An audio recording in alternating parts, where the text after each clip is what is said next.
Chapter 51. The autumn wind rustled and blew away the rain. At the entrance of the alleyway, a slender figure slowly approached. He was wearing a bamboo hat and a straw rain cape.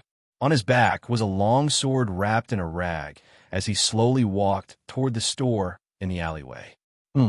Suddenly, the figure's body slightly trembled.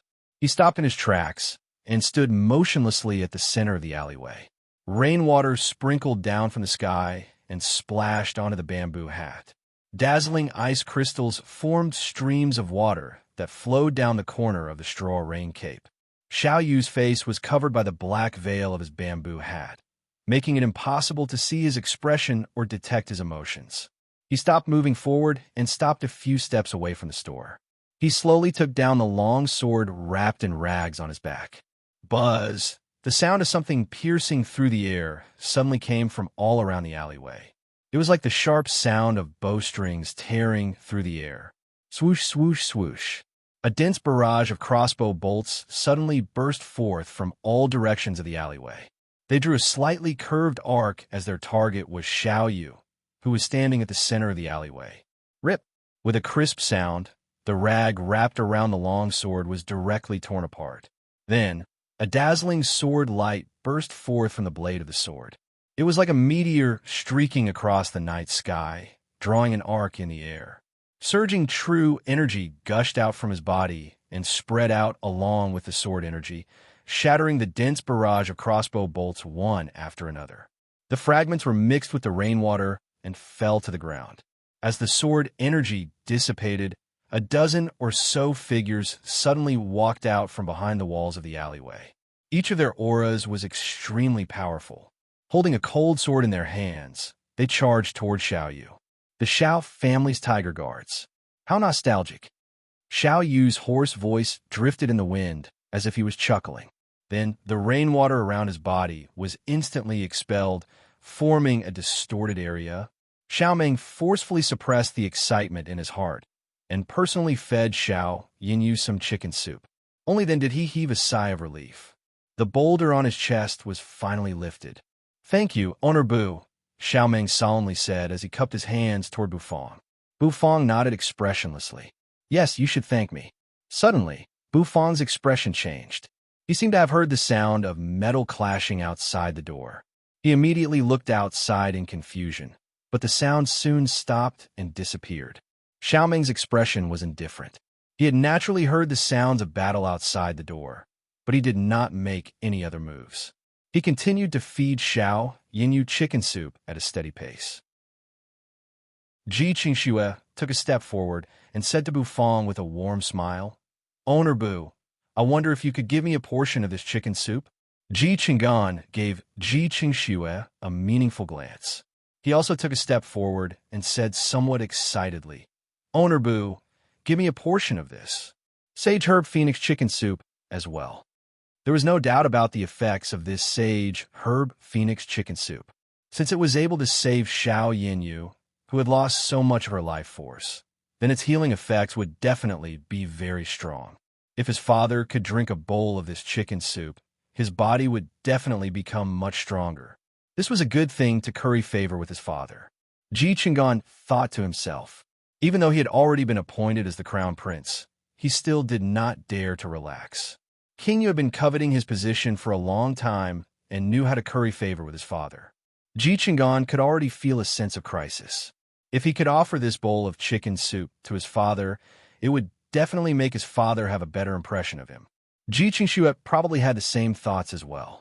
Ji Qinggan glanced at his third brother and coldly smiled. However, compared to his second brother, his third brother was indeed not much of a threat. "I'm sorry, this sage herb phoenix chicken soup is a special dish and is not for sale," Bufang indifferently replied to the two's inquiry. This sage herb phoenix chicken soup was only given to him by the system to save Xiao Yinyu. It was not included in the store's menu at all. When Ji Qinggan heard Bufang's words, he slightly frowned and unhappily said, "Owner Bu, crystals are not a problem. I only wish for Owner Bu to cook another bowl of chicken soup." When Ji Qingxue heard what Bufang said, he stopped asking. That was because he understood Bufang's temperament very well. He knew that he would get the same answer no matter how he asked. Bu Fong pointed at the menu behind the Crown Prince and said, "Take a look at the menu at the back. This dish isn't on there, so it's not for sale." Oof, you're such an inflexible owner. I told you to cook, so just do it. What's with all this nonsense? Ji Qing'an's expression darkened as he flung his sleeves and coldly said. The moment those words came out, the surrounding people immediately knew that the Crown Prince was angry. The Crown Prince's temper was well known within the imperial city for being irascible. Now that this insignificant restaurant owner had angered the Crown Prince, he was in for it. Many people from the Xiao family looked at Bu Fong with sympathy and secretly shook their heads. Xiao Meng and Xiao Xiaolong, on the other hand, did not mind. Xiao Meng knew very well how terrifying Bu Fong's store was. Not to mention the mechanical puppet. Just the big black dog lying at the entrance was already not something a mere crown prince could provoke. Tap, tap, tap. The atmosphere in the store became somber because of the crown prince's words. However, the clear sound of footsteps coming from the entrance attracted everyone's attention.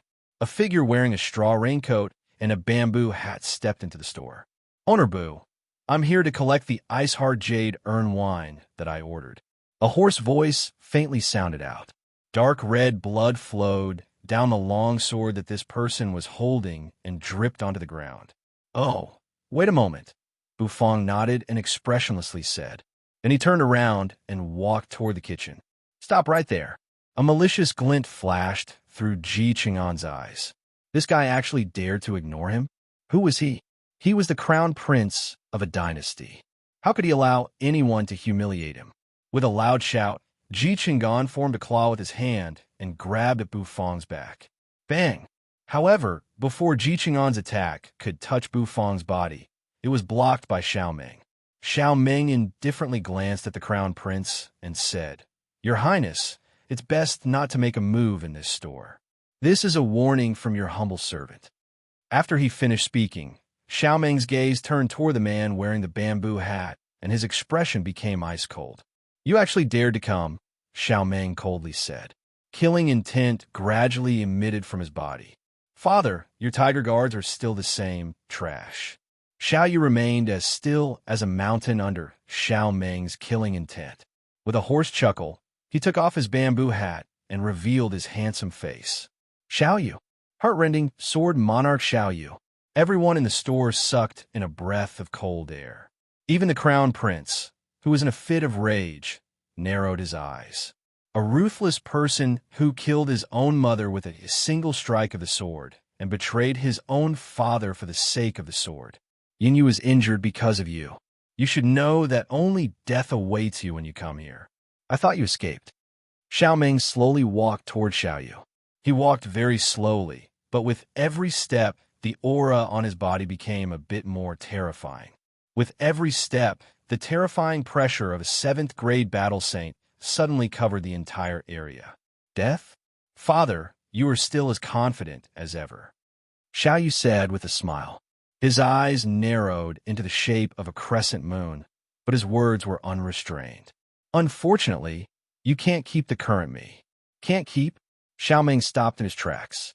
There was only an inch of distance between the two of them as they stared at each other. The aura on Xiao Meng's body was as heavy as a towering mountain, while Xiao Yu's aura was as sharp as a divine blade that could split the heavens. The two of them were on the verge of colliding. At this moment, "Hey, your eyes hard jade earn wine." An indifferent voice interrupted their confrontation. Everyone immediately looked toward Bu Fong, who walked out of the kitchen with a jar of wine in his hands. This guy, was there something wrong with his head? Did he not understand the current situation? Why the F***CK did he mention wine at this time? Xiao Meng and Xiao Yu's gazes both landed on Bu Fong's body. Bu Fong expressionlessly and calmly accepted their blade-like gazes. He curled his lips and said, "Let me remind you, if you want to fight and cause trouble, go outside. Otherwise, you will be stripped as an example to others." Chapter 52. The Crown Prince stared at Bu Fong in astonishment. He thought, is this guy out of his mind? He actually talked about the rules with a 7th-grade battle saint, and even stripped in public? Does he have the strength and qualifications to do so? Ji Qinggan immediately saw through Bu Feng's cultivation level. He was merely a third-grade battle maniac and was not even comparable to an ant in front of a seventh-grade battle saint. Where did he get the courage to stand out and say such words? Ji Qinggan crossed his arms and watched with interest. He was looking forward to the scene of Bu Feng being ruthlessly taught a lesson by the two experts. Other than the crown prince, many members of the Xiao family also thought the same of Bu Feng. In their eyes, this kid was simply an idiot without the slightest bit of insight. Xiao Meng and Xiao Yu's gazes coldly landed on Bu Feng's body. Their gazes were like knives cutting into each other, and the atmosphere of the store became much colder. Bu Feng was expressionless as he held the Ice Heart Jade Earn Wine in one hand. At the same time, he extended his other hand to pat Whitey, who was standing beside him with a round belly. Whitey's mechanical eyes were flashing with a red brilliance. Xiao Yu and Xiao Meng's gazes slightly flickered and involuntarily landed on Xiao Bai's body. This mechanical puppet. The atmosphere became tense.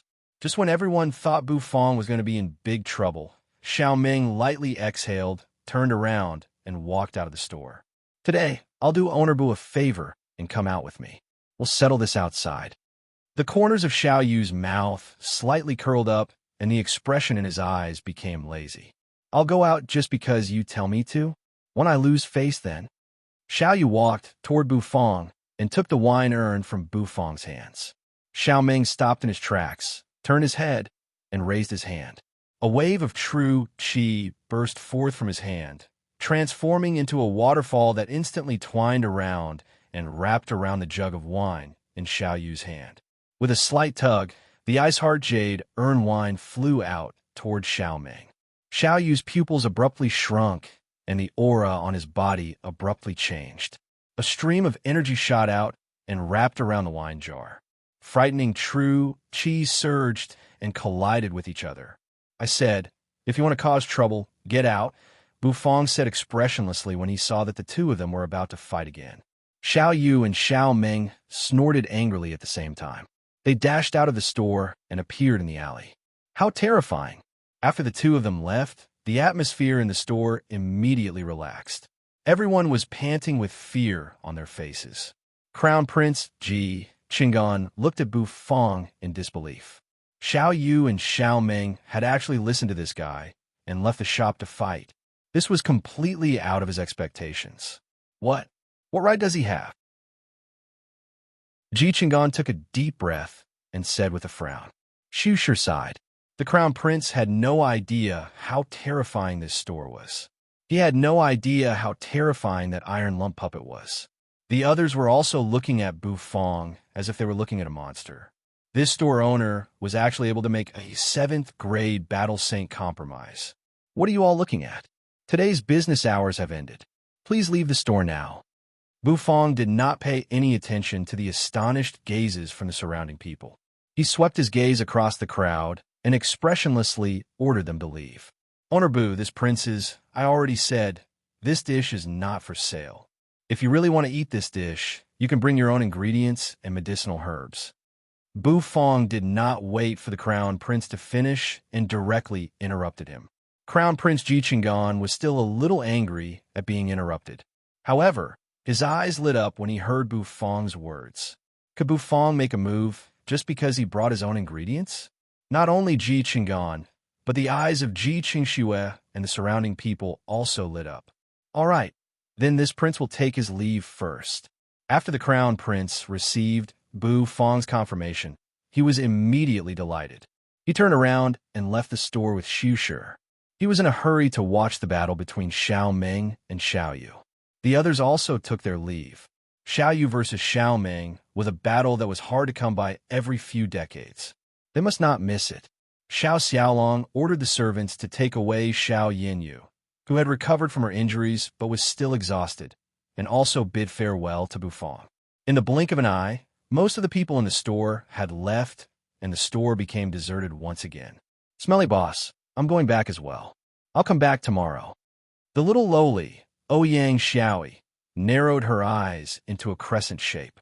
The smelly boss did not lie to her after all. He really saved elder sister Yinyu.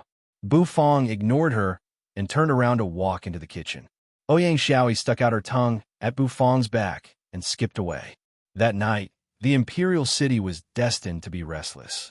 The heart-rending sword monarch appeared in the imperial city and started an intense battle with great General Xiao.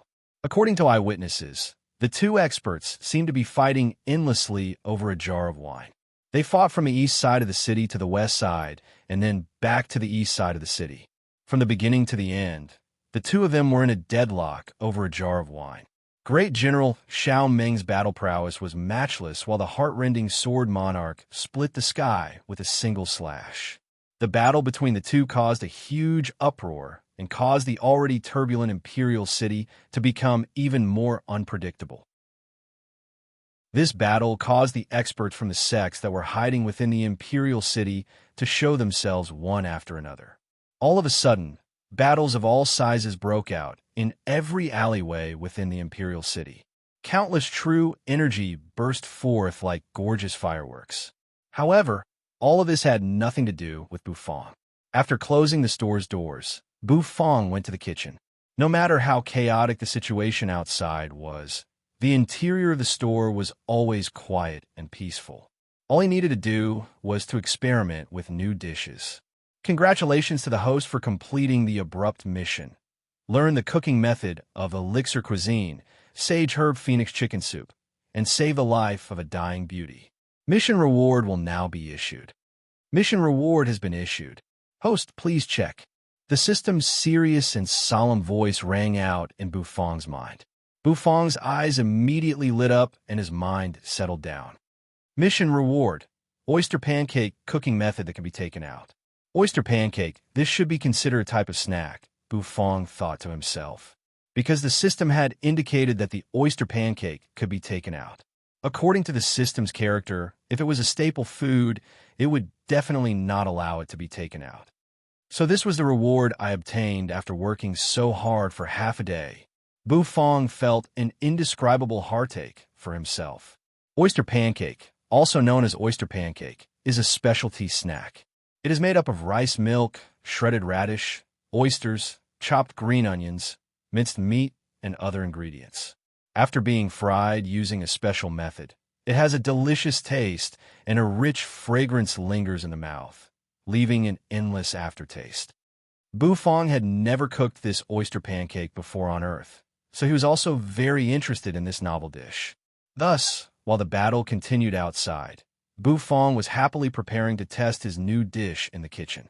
The system had already prepared the ingredients for the oyster pancake for him. It was stored in a separate cupboard. Bufang took out a juicy white radish from the cupboard. The quality of this radish was much better than the radish that Bufang used to practice his knife skills. Just by holding it in his hand, he could feel the rich spirit energy and juice within the radish. Cutting the radish was not a problem for Bufang. He cut the juicy white radish into shreds and placed it aside. Then, he took a small piece of meat and minced it into a small bowl. He chopped the chopped green onions and set them aside. Finally, he washed the plump oyster. The oyster was not ordinary either. According to the system, the oyster was a top-grade oyster from the coast to the southern wasteland. It contained rich spirit energy and was an extremely good ingredient. After preparing the ingredients, Bufang began to prepare the rice milk. The rice milk had to be paid attention to. It could not be too thin or too thick. The oyster pancake made from rice milk that was too thin would easily fall apart. On the other hand, the oyster pancake made from rice milk that was too thick would become too hard and affect the taste. Taking out a small stone mill from a cupboard, Bufang stretched his muscles and decided to personally grind the rice milk. Chapter 53. The rice used to grind the rice milk was naturally the rice filled with spirit energy provided by the system. Every grain was plump and round like pearls and was rich in spirit energy. After scooping up a spoonful of spirit energy rice and pouring it into the millstone, Bufang mixed it with a spoonful of peeled peanuts and a little water. Then, he started to gently push the millstone. This millstone was relatively primitive and its surface was slightly smooth. After gently grinding for a while, a slightly thick rice milk flowed out and flowed into the celadone bowl that Bufong placed under the millstone. After collecting the required rice milk, Bufong cleaned the millstone and prepared a wok. He poured half of the high-quality oil into the wok and lit a fire to heat it up. He waited for the temperature of the oil to rise. The shape of the wok spatula used to fry the oyster pancake was special. Instead of being semicircular like an ordinary spatula, it was slightly flat. First, he poured a layer of white rice milk into the flat spatula. Then he placed the shredded radish and chopped green onions on top of the rice milk. There were 2 layers of rice milk and minced meat in the middle layer. Finally, he placed a plump oyster on top and covered it with a layer of rice milk to wrap all the ingredients into a hemispherical shape. When the temperature of the oil in the wok was just scalding, he placed the oyster pancake on top of the wok spatula into the wok. Instantly, the oil in the wok splattered and light yellow bubbles continuously rolled out with the rice milk as the center. Since the oyster pancake could not be flipped or made any other movements during the frying process, it was a test of the chef's control of time and heat. If it was too burnt or too tender, it would affect the taste. When the rice milk covering the ingredients had completely turned golden, Bufong took the oyster pancake out of the wok and placed it on the wire netting to drain the oil. When the oil on the oyster pancake was completely drained, a hemispherical oyster pancake was completed. The golden fried bun was wrapped with the ingredients inside. Because the rice milk was not very thick, one could clearly see the lines of the oyster inside. The fragrance of the fried oyster pancake was very unique. Due to the addition of peanuts when grinding the rice milk, the deep-fried rice milk had a strong aroma. Furthermore, due to the heat of the oil and the baking of the rice milk, the ingredients were naturally cooked. The aroma of meat, scallions, and radishes complemented each other. Most importantly, the faint aroma of oysters with the flavor of the ocean lingered on the tip of one's nose and was difficult to disperse. When Bufong saw the oyster pancake, his appetite was piqued. While the other oyster pancake was being fried, he picked up the scalding oyster pancake and took a bite. Crack, crack, the crispy texture and rich fragrance entered the mouth. The juice that evaporated from the shredded white radish instantly flowed into the mouth, wrapping around the oral cavity. The fragrance seemed to rush straight to the brain, causing all the pores on one's body to slightly open. Crispy, fragrant, and delicious. Only these 3 words could describe the oyster pancake. After taking the first bite, one could not help but take a second bite. With this bite, Bufong tasted the meat. The aroma of the meat instantly burst forth, bringing with it heat that rushed straight to the depths of his soul. With his third bite, Bufong tasted a plump oyster. Because the oyster was wrapped in the rice milk, it was not deep fried. Thus, it still retained the freshness of seafood. Along with the shredded radish and minced meat, it was so delicious that he almost swallowed his tongue. The taste of this oyster pancake was unexpectedly good. Bufong resisted the urge to finish the entire oyster pancake. Instead, he fished out the other oyster pancake from the wok and drained the oil. After deep frying 3 oyster pancakes, Bufong did not continue to deep fry them. This oyster pancake had to be eaten immediately after being deep fried. If it was left for too long, the radish juice and steam in the ingredients would soften the deep-fried skin, causing it to lose its crispness and affect the taste. After finishing the 3 oyster pancakes, Bufong was still not satisfied. The taste of the oyster pancake lingered in his mouth, causing him to be unable to stop eating.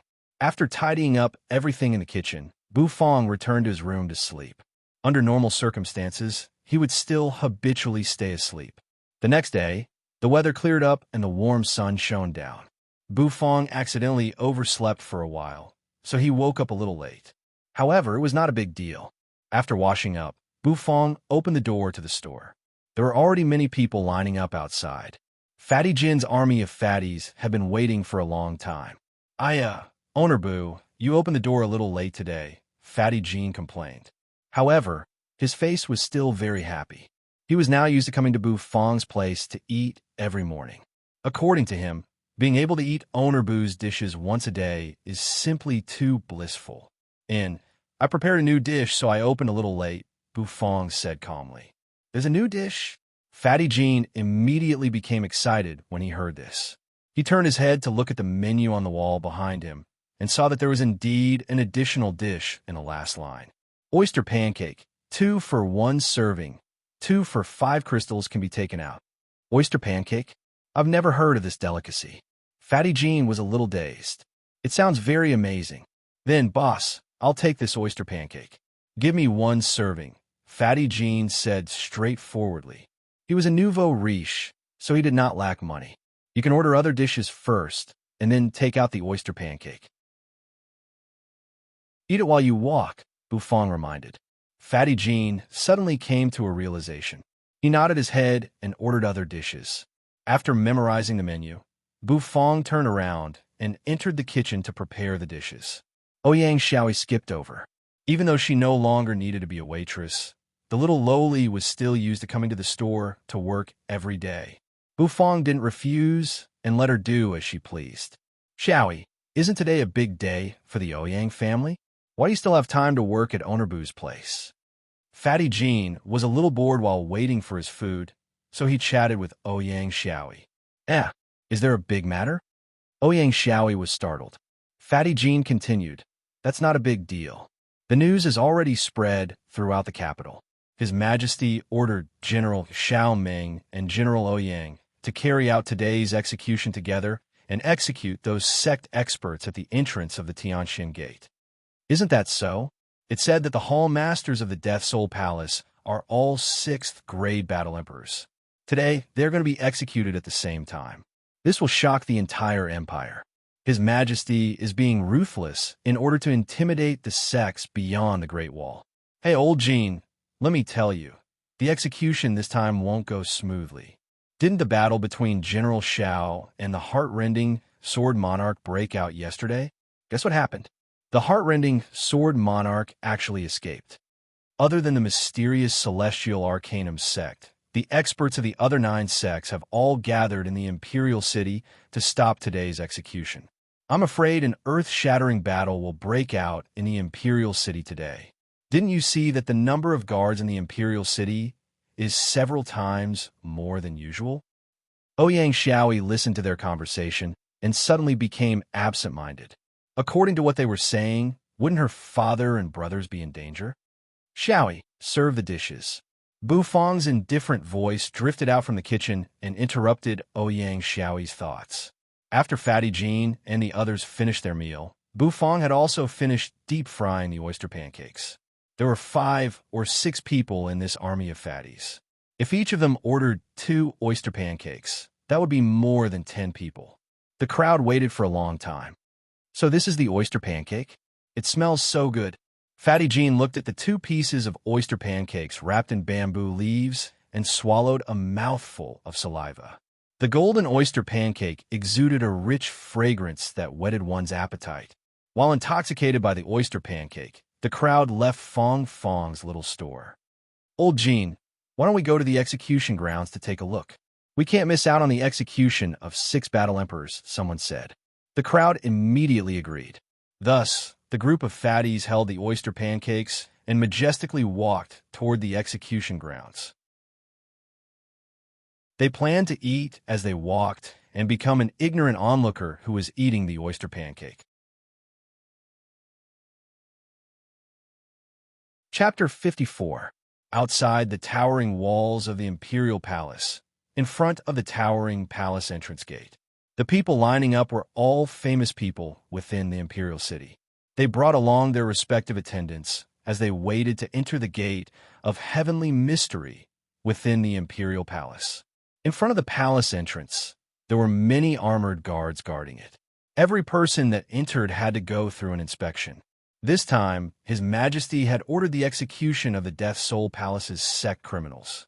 This had attracted everyone's attention and caused a huge uproar in the imperial capital.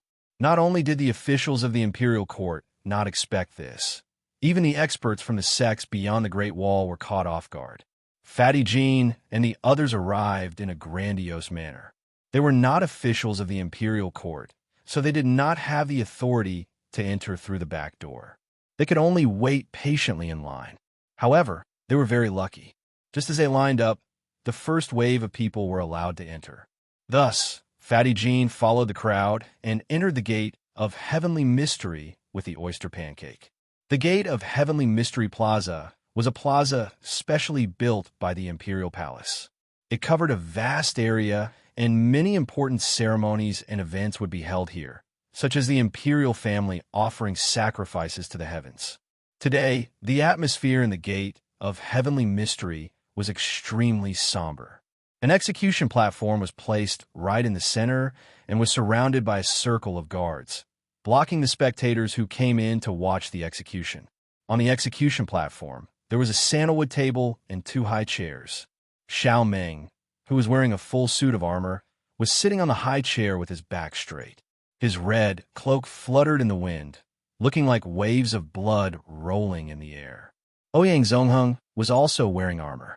His long hair was tied up with a black velvet rope, and his bangs were fluttering in the wind. His gaze was solemn, and his expression was ice-cold. The two of them sat on the high chairs like statues. Even though the autumn wind was blowing, their expressions were still somber. Ouyang Zongheng suddenly raised his head and looked at the sky. The clouds were slowly moving under the autumn wind, but they could not block the scorching sun that was trying its best to release its radiance. It's time. Bring the criminals to the execution platform. Ouyang Zongheng's expression was solemn. His indifferent voice resounded throughout the entire gate of Heavenly Mystery, causing the noisy spectators to shut their mouths and solemnly look at the execution platform. The sound of chains colliding rang out. In the distance, the guards led 6 disheveled figures and prisoners clothes over. Their hands and feet were all bound by ice-cold chains. Fatty Jean peeled off the bamboo leaves and revealed the slightly hot golden oyster pancake. A rich fragrance wafted out and drifted into the surroundings, causing the surrounding spectators to sniff. Fatty Jean smelled it intoxicatedly and grinned. The fat on his face trembled slightly because of joy. Anything produced by owner must be of high quality. This oyster pancake is so fragrant. It must taste good, Fatty Jean muttered in his heart. Then he opened his mouth and took a bite. Ka-ka! A crisp sound rang out, and the crispness in his mouth caused Fatty Jean's eyes to widen. Under the crispness was the tenderness and juice of the shredded radish. As it flowed into his mouth, an indescribable fragrance immediately covered his mouth and even rushed out of his nostrils. Oh my God! Delicious! Fatty Jean was intoxicated and took another bite. This time, he bit out the meat, and the fragrance suddenly rose to another level. Gulp! Perhaps even Fatty Jean himself did not expect that these 2 bites would directly cause the rich fragrance of the oyster pancake to spread out. The fragrance was like a brush of silk, constantly drifting in the air with the help of the autumn wind.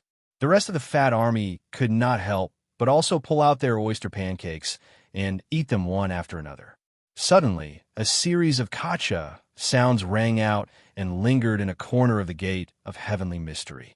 The burst of one fragrance might not be strong enough, but when more than 10 fragrances burst out at the same time and were pushed by the autumn wind, it could turn into a surging wave. The fragrance of the oyster pancake was like an aroma bomb. When more than 10 bombs exploded at the same time, the entire gate of Heavenly Mystery was in an uproar. What the? This smell. Who released poison in the execution ground? It smells so good. It really smells so good. How can it smell so good? Do you have any humanity? Is this a place to eat delicious food? I just want to say, give me a portion as well. The gate of Heavenly Mystery was in a complete mess. Everyone was constantly looking for the source of the fragrance. They had never smelled such a fragrant smell before. The guards hurriedly increased the strength of their guards. However, when they smelled the fragrance, they could not help but swallow their saliva. The smell seemed to have some kind of magical power that instantly invaded their bones. Kacha kacha! Fatty Jean took another bite of the oyster pancake and was instantly intoxicated by the plump oyster. He opened his mouth and exhaled as the fragrance gushed out. Get out of my way! Don't eat in front of me! A low and deep voice rang out in Fatty Jean's ears. That ice-cold voice seemed to have seeped out from the depths of hell. Fatty Jean was startled. He turned his head and saw a somewhat ugly man. The man was swallowing his saliva, and his gaze was like a cold blade as he stared at Fatty Jean. "Who are you? Is my eating bothering you? I ate it. What can you do to me?" Fatty Jean took a bite of the oyster pancake and snorted. The ugly man fiercely glared at Fatty Jean and clenched his fist tightly as if he was going to smash it in a Fatty Jean's annoying face. However, the man thought of the sex plan later and forcefully suppressed the anger in his heart. He coldly glanced at Fatty Jean and said, "Damn Fatty, just you wait. Oh, you're still threatening me? Your Lord Jean will eat in front of you today. Bite me." Fatty Jean let out a "oh" and swallowed the rest of the oyster pancake in one bite. He then took out a second oyster pancake from the bamboo leaf and waved it in front of the man. The man took a deep breath, and the veins on his fists were bulging. At this moment, on the execution platform, the 6 prisoners were already kneeling with their heads lowered. Beside each prisoner stood a tall and burly executioner with a blood-colored cloth tied around their heads. Their faces were rough, and their auras were powerful. Every one of them had reached the level of a 4th-grade battle spirit. The surrounding crowd quieted down once again because the temperature in the gate of heavenly mystery seemed to have dropped a lot in an instant. A killing intent instantly erupted from the center of the execution platform. Xiao Meng raised his head and glanced at the scorching sun. Then, with a wave of his hand, a token made of black iron with the word "behead" engraved on it immediately floated up. Just as he was about to toss the token with the word "behead" on it, his mind suddenly flickered, and he puzzledly looked in the direction of the crowd. "Damn Fatty.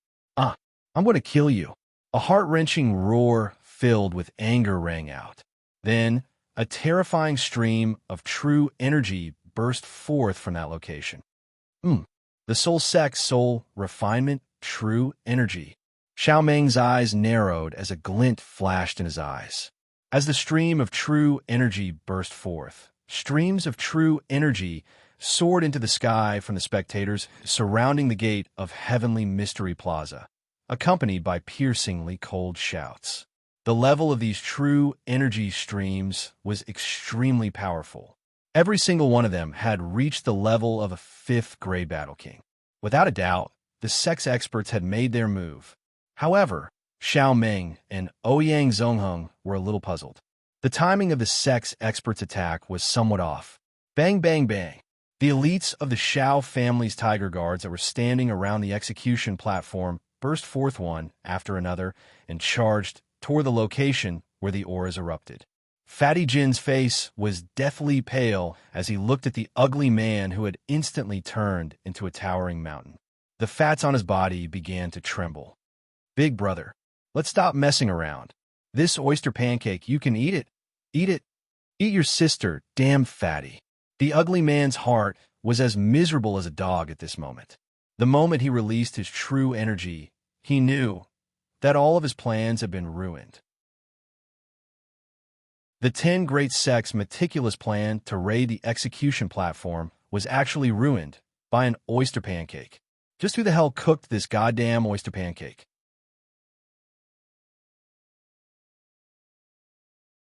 Chapter 55. What's going on? Why did someone make a move in advance? Hun Qianwan, how did you arrange your subordinates? Among the crowd, the expression of a smiling, wealthy merchant wearing a brocade robe suddenly changed. It became gloomy as he asked a hunchbacked elder beside him in a hoarse voice. The hunchbacked elder's face trembled. Then he actually straightened his body, and ice-cold words drifted out from his mouth. "Xiao Yu, don't use such a tone to speak to me. I, Hun Qianwan, am not your subordinate." The elder's face continuously trembled. Then the skin on his face actually flowed away like water and turned into a pale face. His eyes were deeply sunken, and it was as if there was a will-o'-the-wisp pulsating within them. "Very well. Your Black Soul Divine sect is really awesome. You guys have to bear the responsibility for the failure of the plan this time." The fat body of the wealthy merchant suddenly shrunk. Then his clothes burst into pieces, revealing a tall and slender figure. A handsome face that was as cold as ice that would not melt for 10,000 years swept a glance at Han Xinwan. A sonorous sword cry resounded, and Xiao Yu's figure soared into the sky. Surging true energy burst forth, and he transformed into a streak of light as he charged toward the execution platform. Han Xinwan's expression darkened, and he coldly snorted. The tips of his feet touched the ground, and his entire body also soared into the sky. His loose black robe spread open, and the soul refinement, true energy, surged out. At the center of the execution platform, Xiao Meng's eyes narrowed. He raised his head and looked at the two surging auras that were swiftly approaching. He slammed the table and angrily shouted. His voice was like rolling thunder as it spread in all directions. "Evil creature, I didn't take your life yesterday, but you won't be able to escape today." Boom! The terrifying aura of a 7th-grade battle saint suddenly soared into the sky. Xiao Meng turned into a stream of light and charged toward Xiao Yu and Han Xinwan. The corners of Ouyang Zongheng's mouth twitched. He fiercely stomped down, and his entire body also charged forward.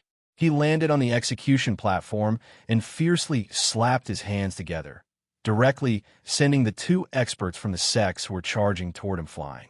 "With me, Ouyang Zongheng here, who dares to be so impudent?" Powerful auras continuously burst forth from the crowd. The Tiger Guards of the Shao clan had already charged out and were fighting against the experts from the various sections. Battle cries resounded throughout the entire gate of heavenly mystery. The solemn and dignified gate of heavenly mystery immediately became a blood-stained land. In the depths of the imperial palace, amidst the splendor of gold and jade, an elderly figure sat on the dragon throne. A white-haired eunuch in a brocade robe stood with his head lowered beside this person. On his head, he wore a purple and gold crown inlaid with jewels. His eyebrows were even, and he wore a gold headband with two dragons fighting for pearls. Although his face was old, the domineering aura of an emperor was still present. "Is the matter of the Tianxian Gate progressing smoothly?" A slightly low voice came from the emperor's mouth. It was impossible to tell whether he was happy or angry. "Reporting to your majesty, Great General Xiao and General Ouyang have already begun the execution. The experts from the sects hiding in the capital have finally lost their patience and are about to make their move." The corners of the white-haired eunuch's mouth curled up as he bowed slightly and spoke in a sharp voice. They had no choice but to raid the execution ground. After all, they couldn't afford to lose 6 battle emperors. Therefore, even though they knew this was a trap set by me, they still had to jump into it. Cough, cough. The emperor gave a faint smile. His eyes were incomparably deep as he lightly coughed. "Your majesty is wise. You will definitely wipe out the sects and return peace to the Light Wind Empire." The eunuch softly patted the emperor's back and softly said. The emperor waved his hand and lightly sighed. "Understand my body. I'm afraid I won't be able to hold on until the sects are wiped out. Otherwise, I wouldn't have set up such a trap. Xiao Fu, you should go and help as well." According to the intelligence, other than those old foxes from the Celestial Arcanum sect, the other sects should have sent quite a number of experts. I'm afraid that General Xiao won't be able to handle them. The white-haired eunuch took a step back and slightly bowed. He nodded and said, "As you command." The emperor watched the eunuch leave. He was the only one left in the vast imperial palace, serene and lonely. With Xiao Fu taking action, this time, it should be in the bag. Even if we can't wipe you all out, we should at least severely injure you all. Cough, cough, cough. The battle in the gate of heavenly mystery was extremely intense. The number of experts from the sects hiding in ambush somewhat exceeded the expectations of Xiao Meng and the others. The guards guarding the entrance of the gate of heavenly mystery were also completely wiped out. A dense swarm of experts from the sects charged in. Xiao Meng alone was incomparably domineering. He single-handedly fought against the 6th-grade Battle Emperor Xiao Yu and the peak of the 6th-grade Battle Emperor Han Xinwan. He actually suppressed the two of them to the point where they could only passively defend. Ouyang Zongheng single-handedly held the pass against 10,000 enemies. He domineeringly guarded the execution platform, preventing anyone from approaching. The experts from his sects charged in, and the Imperial Palace's Imperial Guards also charged in. The two armies were engaged in a chaotic battle. Experts emerged from both sides, and the battle became even more intense. Boiling hot blood sprayed onto the solemn bricks of the gate of heavenly mystery. Vile creatures from the sects die. Just as everyone was slaughtering each other, a sharp and angry shout came from the depths of the Imperial Palace. A white-haired figure stepped out from the air, lightly flicked his horsetail whisk, and joined the battlefield. Xiao Yu's expression changed, and he was startled. Chief Eunuch Lien Fu. Hasn't he always been protecting the emperor? He actually made a move as well. Hun Qianwan's expression was also unsightly as he inwardly cursed. The cultivation level of the chief eunuch was not the slightest bit weaker than Xiao Ming. With these two people making a move, even if they had the advantage in numbers of battle emperors, they still did not have the slightest bit of hope. It really was a trap set up by Ji Chongfeng. We've fallen into a trap. Let's go. Smelly boss, there shouldn't be any customers left today. Can I go back earlier? Ouyang Xiaoyi pouted as she asked Bufang, who was curled up on a chair near the entrance. There were indeed very few customers today. Other than Fatty Jean and the others who came, there were only a few people left. Ji Qingxue and the others did not appear. All right, you can go back first, Bufang expressionlessly said. The warm sunlight under the autumn breeze gave him the urge to fall asleep. When Ouyang Xiaoyi heard what Bufang said, her eyes immediately narrowed into crescents. She charmingly replied with a and eagerly ran out of Fong Fong's little store to take a look at the gate of heavenly mystery. After hearing the discussion of Fatty Jean and the others in the morning, the little girl had been feeling uneasy. After all, her father, Ouyang Zongheng, was in charge of the execution this time. According to what they said, if it was really that dangerous, then wouldn't her father be in danger as well? The little girl lightly sighed and prepared to leave the alleyway. However, just as she reached the entrance of the alleyway, she felt a terrifying pressure engulfing her. Ouyang Xiaoyi's expression suddenly changed. She stopped thinking about anything else and started running back. However, she had only taken 2 steps when she noticed a figure landing beside her. Then, she felt herself being grabbed by a strong hand and lifted up. Xiao Ming, stop right there, or else I'll kill the little princess of the Ouyang family. Xiao Yu's entire body was covered in blood, and his mouth was filled with the stench of blood. His eyes were like a ferocious wolf as he scanned the alleyway entrance where Xiao Ming and the white-haired eunuch Lien Fu were chasing after him. Hun Qianwan's chest was deeply caved in, and his pale face was completely devoid of blood. Retreat into the alleyway. Do you see the store? Go in, Xiao Yu coldly said to Hun Qianwan as he grabbed Ouyang Xiaoyi with one hand. Ouyang Xiaoyi's adorable face was completely red. Her hands and feet were continuously flailing as she angrily scolded, Xiao Yu, hurry up and put me down. At that moment, Xiao Yu was in no mood to care about Ouyang Xiaoyi. His eyes were coldly staring at Xiao Ming and Lien Fu's movements as he retreated to the entrance of the store with Han Qianwan. Just as Bufang narrowed his eyes, he heard Ouyang Xiaoyi's unique cursing voice. He immediately opened his eyes in confusion and saw Xiao Yu, who was covered in blood, carrying Ouyang Xiaoyi as he rushed into the store with a ghost-like man. Bufang was slightly startled. What happened? Xiao Yu put down Ouyang Xiaoyi, and his entire body collapsed onto the ground as he continuously spat out blood. He hurriedly took out an elixir from his bosom and swallowed it to stabilize his injuries. After he was done, Xiao Yu gave a pale smile to Bufang. Owner Bu, someone is causing trouble in the store. Are you going to do something about it?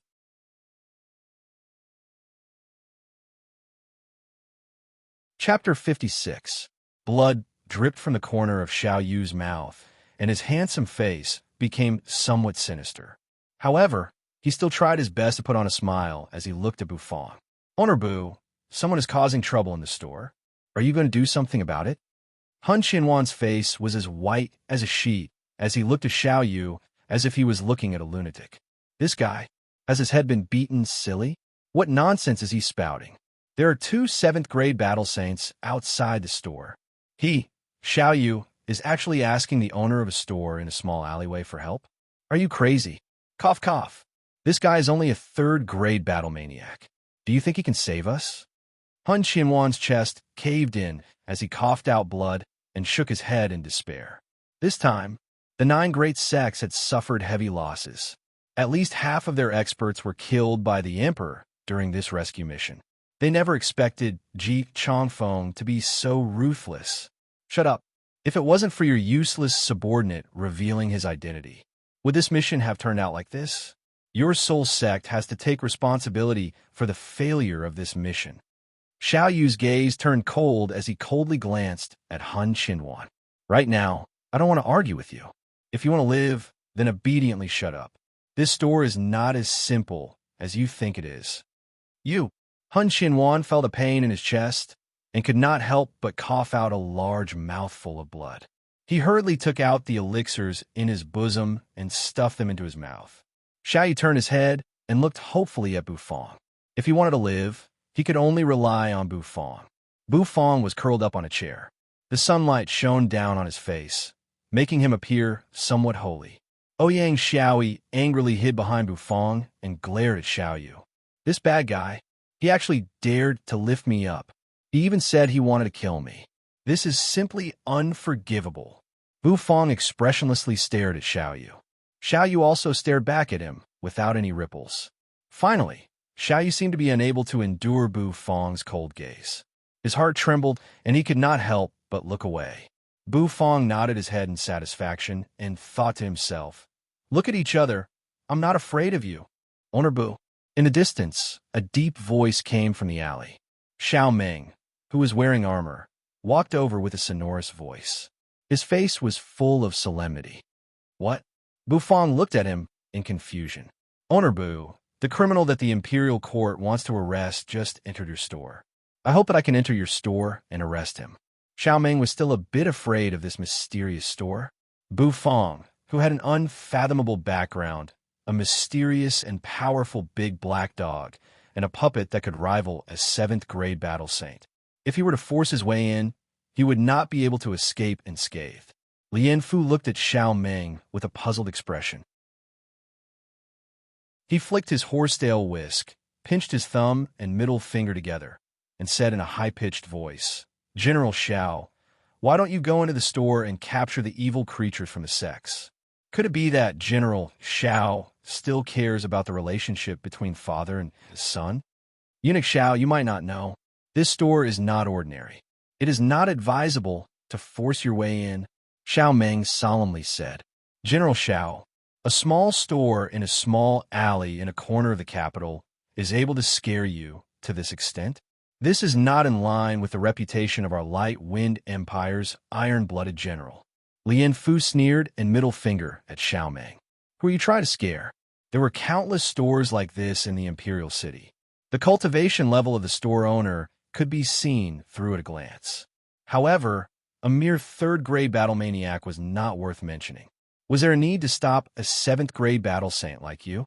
Bufang expressionlessly looked at Xiao Meng and that eunuch. Eunuch? Bufang blinked his eyes. This was the first time he had seen a living eunuch. How magical. You can enter the store, but you're not allowed to fight or cause trouble. Otherwise, you know the consequences, Bufang lightly said. Xiao Meng frowned. If he was not allowed to fight, how could he capture Xiao Yu? Even though Xiao Yu was seriously injured, it would still be difficult to capture him if he resisted. Oh, I said you were fat, and you really took it seriously? A mere 3rd-grade battle maniac is as arrogant as an 8th-grade war god. I'm so scared. Before Xiao Meng could speak, Lian Fu pointed at Bufang with his middle finger and said in disdain. Bufang instantly felt goosebumps all over his body. Damn, big brother, can we talk properly? Swoosh, swoosh, swoosh. Just as they were talking, several figures appeared in the alley one after another. Ouyang Zongheng charged forward with his blade in a domineering manner. The muscles on his face twitched, and his eyes revealed an ominous glint. On the gate of Heavenly Mysteries execution platform, he single-handedly held the fort against 10,000 enemies. He defeated several 6th-grade battle emperors and killed several 5th-grade battle kings. He was truly a savage beast in human form. Damn it, I only have one question. Who else is there? Ouyang Zongheng stroked his beard and looked truly ferocious. Oh my dear daughter, why are you inside? It's dangerous inside. Quickly come out. When he saw that Ouyang Xiaoyi was actually staying in the store, Ouyang Zongheng's heart immediately began to tremble. There were 2 ruthless people staying in the store. If anything were to happen to Ouyang Xiaoyi, he would definitely be scratched to death by her mother. Father. Ouyang Xiaoyi's eyes immediately lit up when she saw Ouyang Zongheng. Hey, my dear daughter, Ouyang Zongheng replied with a face full of affection. He did not even look like a savage beast at all. The group of generals behind Ouyang Zongheng speechlessly looked at their general. What happened to the dignity of a general? The corners of Xiao Yu's mouth curled up into a smile. As expected, Xiao Meng did not dare to directly charge into the store. He was also afraid of this mysterious store. He made the right bet. Hun Qianwan looked at Bu Fong as if he had seen a ghost. This ant-like store owner actually made the #1 expert of the Light Wind Empire afraid. What was wrong with this world? He and the eunuch Lien Fu could not understand. General Xiao, quickly charge in and capture the sex evil creature. Lien Fu coldly said.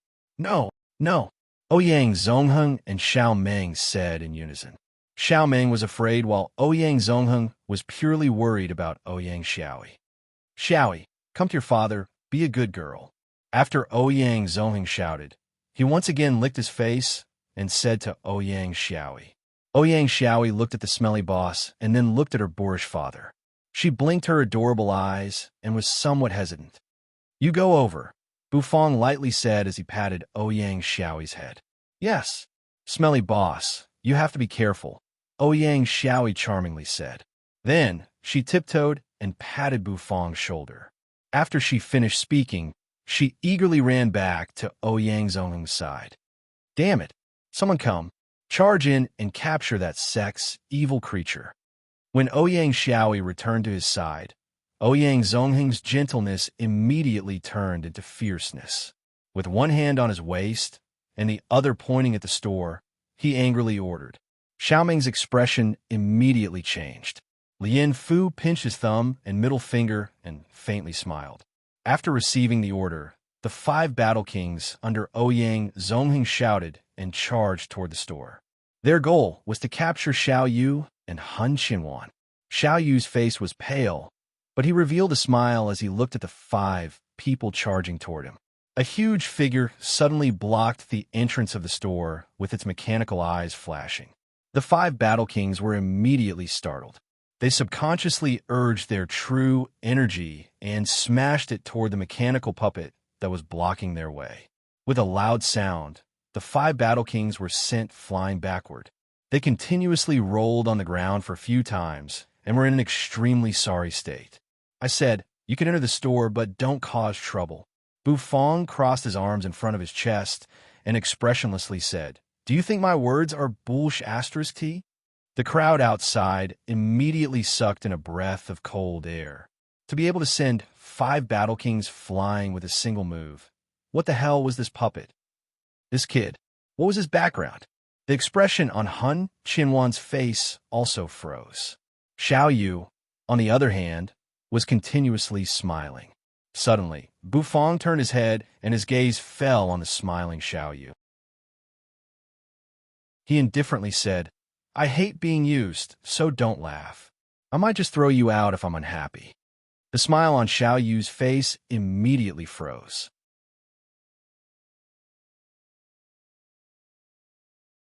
Chapter 57. The smile on Xiao Yu's face froze and then slowly faded away. He deeply looked at Bu Fong. From Bu Fong's indifferent gaze, he could tell that the other party was not joking. Bu Fong indifferently glanced at Xiao Yu, then turned his head back and looked at the dumbfounded group of people in the alleyway. Han Qianwan suppressed the shock in his heart and looked at Xiao Yu, whose expression gradually became gloomy. He couldn't help but narrow his eyes. It was rare to see the heart-rending sword monarch Xiao Yu being humiliated in front of someone, and he felt inexplicably carefree. I admit, I'm misjudged, but do you really think that this puppet can block the combined attacks of Xiao Meng and Eunuch Lien? Han Qianwan curled his lips and said after he calmed down. Xiao Meng and Lien Fu were the two strongest people in the Light Wind Empire. How could a mere puppet withstand them? Do you really think that I, Xiao Yu, will hide in this store for the rest of my life? Xiao Yu said as he coldly glanced at Han Qianwan. Han Qianwan's pupils constricted. As expected, Xiao Yu was Xiao Yu. He had probably already thought of a way out. If it wasn't for the disciples of the Soul Sect messing up his plans, everything would have gone according to Xiao Yu's plan perfectly. As expected, he does have some skill. No wonder he could stop General Xiao. Lien Fu pinched his thumb and middle finger and sneered. His eyes sized up Xiao Bai, and he was a little curious. This lump of metal is quite powerful. It can actually defeat 5 battle kings in one move. Ouyang Zongheng also widened his eyes. He didn't think that what Xiaoyi said to him was true.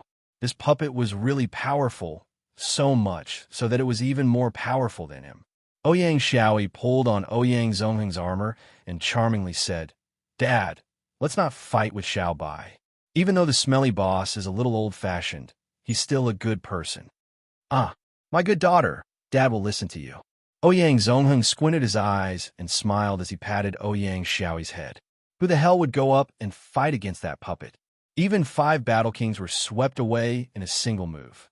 He was only a 6th grade battle emperor. If he were to go up, he would probably be swept away as well. It was better to leave this puppet to that damned eunuch and old Xiao to avoid embarrassing himself.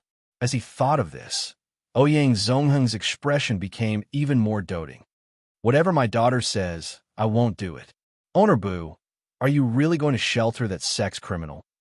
Xiao Meng said solemnly. If Bufang really wanted to protect Xiao Yu, then he could only force his way in. "It's not really shelter. You can come in, but I don't allow you to fight in the store." Bufang answered expressionlessly. Don't think that you can do whatever you want just because you have a puppet. I want to see what other tricks you have besides this puppet." Lien Fu's sharp voice reverberated in the alleyway as surging true qi burst forth from his body. "General Xiao, keep that puppet busy. Wait for me to capture that evil creature from the sex."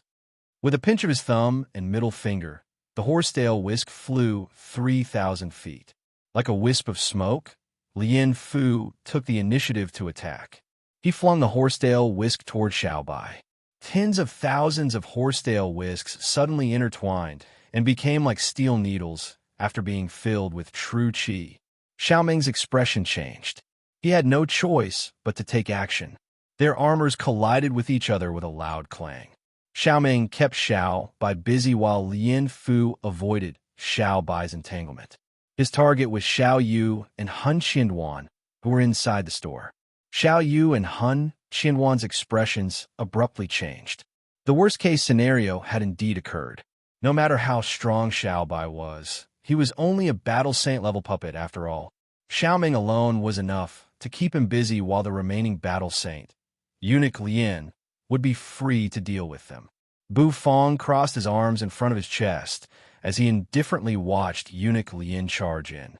His expression remained unchanged, and he did not make any movements. Xiao Yu's heart sank. He could not allow himself to be captured without putting up a fight. It was not easy for him to cultivate to his current level of strength. How could he allow himself to be captured by Eunuch Lien? Once he was captured by the imperial court, he, the heart-rending Sword King, would undoubtedly die. Han Qianwan's eyes were also filled with despair. They were already seriously injured, so how could they be a match for Eunuch Lien, who was at his peak condition? Could it be that they were really going to die here? He was so unwilling to accept this. Lien Fu's horsetail whisk became as sharp as a blade as it was pointed at Xiao Yu. The terrifyingly sharp, true energy stirred up the surroundings as if it wanted to shatter everything. I can't die like this. I can't die. Xiao Yu's eyes suddenly turned red, and his handsome face became distorted. He took one last glance at Bufang. Bufang remained unmoved. Damn it. As expected, he had to rely on himself for everything. Xiao Yu let out a roar. Then he suddenly opened his mouth, and a resplendent light seemed to burst out from his throat. A majestic sword energy suddenly rose within the store. The terrifying sword intent seemed to want to cut through space and penetrate the entire store. Boom! The life-reaping sword energy in Xiao Yu's mouth collided with Eunuch Lian's attack, and an astonishing shockwave immediately erupted. Bufang furrowed his brows as he felt a barrier suddenly appear around his body. This barrier blocked all of the energy that was pouring down on him. A gust of wind blew out and dispersed the smoke and dust that pervaded the store, revealing the scene before them. Based on the shockwave from the exchange between the two, the store would definitely be destroyed. After all, it was a desperate attack from a 6th-grade Battle Emperor and a full-powered attack from a 7th-grade Battle Saint. The shockwave was enough to raise an area with a radius of 10 miles to the ground. The people outside the store swallowed their saliva as they looked at the situation within the store in disbelief. The store was still the same as before. Everything was in perfect condition. The collapse and destruction that he had imagined did not happen. It was as if the shockwave from the two's attacks was like a cool breeze blowing past. What was going on? Eunuch Lian's pupils constricted. When he realized that there was not a single trace of destruction in the surroundings, his eyelids trembled. Xiao Yu's entire body was drenched in blood, and he seemed to have turned into a bloody man. He let out a bitter laugh as his eyes became brighter and brighter. I said before, no trouble is allowed within the store. Did you not understand? The barrier dispersed and revealed Bufang's spotless figure. He expressionlessly looked at Xiao Yu and Lian Fu as he indifferently spoke. Xiaoming pushed Xiao Bai back with a punch and took a step back. As he observed the situation within the store, a trace of unease suddenly emerged in his heart. The source of this unease. Xiaoming's heart skipped a beat as he turned his head to look at the big black dog that was lying in the corner. At that moment, the big black dog had actually stood up. Blackie actually stood up?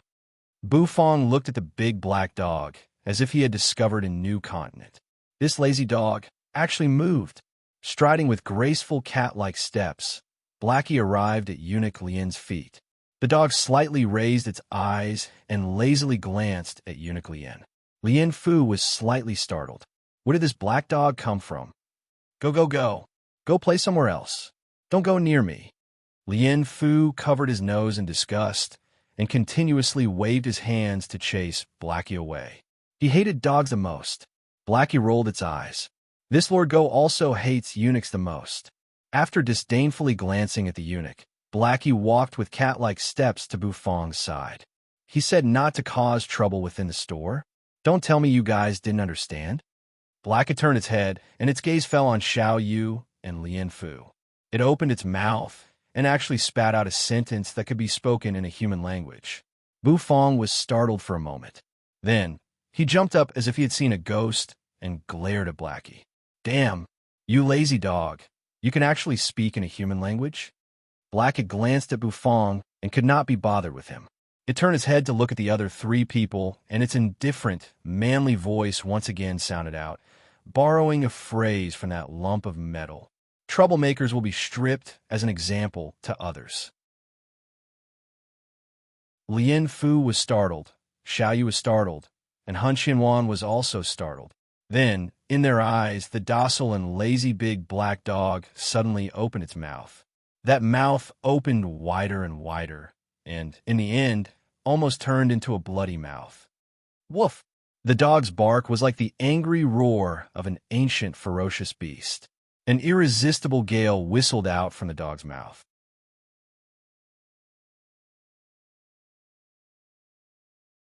Chapter 58. Ouyang Zongheng narrowed his eyes and stretched his neck to see the situation inside the store. With that damned eunuch Lian Fu making a move, it should be in the bag. After all, even though that eunuch looks like a transvestite, His cultivation level is indeed formidable. A 7th grade battle saint. Even though he's slightly weaker than old Xiao and only slightly stronger than me, should be able to easily capture the heavily injured Xiaoyu. Ouyang Zongheng wrinkled his nose and pursed his lips as he thought to himself. The other soldiers behind him also curiously looked inside. If they could capture Xiaoyu, it would be a joyous occasion that would shake the entire empire. They did not want to miss this moment of witnessing a miracle. Xiao Meng knitted his brows, and his expression suddenly changed. True energy surged out from his body and covered his armor. A gust of wind suddenly gushed out from within the store. The gust of wind was like a dragon, and it suddenly spread out with a surge of pressure. Ouyang Zongheng's stretched neck suddenly stiffened. Then his eyes widened as he cursed. What the F***? He turned around and hugged the little girl. Boom! The gust of wind was like a spiraling dragon as it directly bombarded his back, causing his entire body to fly. Fortunately, even though the gust of wind was violent and mixed with a bit of bad breath, Ouyang Zongheng's body was huge and the wind was weakened, so he did not embarrass himself too much. After all, Ouyang Zongheng's cultivation level was at the peak of 6th grade Battle Emperor. With a somersault, he handsomely landed on the ground. Ouyang Zongheng patted Ouyang Xiaoyi's head and said with a smile, "My good daughter, isn't Dad very powerful?" Ouyang Xiaoyi speechlessly rolled her eyes and snorted. Swoosh, swoosh, swoosh. A loud and clear dog bark that resembled the roar of an ancient ferocious beast resounded, followed by the whistling of a hurricane. 3 figures spun out of the store, accompanied by blood-curdling screams and cries of alarm. Even though Xiao Meng's hair was fluttering in the wind, his body was as steady as a boulder, and he remained motionless under the gust of wind. He quickly reached out his hand to stop a figure. Xiao Meng was slightly startled. What was with this slippery feeling? "Aya, General Xiao, put me down." A sharp, whining voice mixed with a bit of shyness rang out. Xiao Meng expressionlessly looked at the man he had stopped with one hand, who was completely naked except for his underwear. Chief Steward Lien Fu. Xiao Meng coughed lightly, put down Lien Fu, and said calmly, "Ahem. You have good skin, Grandpa." Lien Fu rolled his eyes at Xiao Meng resentfully, but his gaze toward the store was filled with shame and anger. That dog was definitely not an ordinary dog. Boom, boom. Xiao Yu and Han Qianwan were also fiercely smashed against the wall.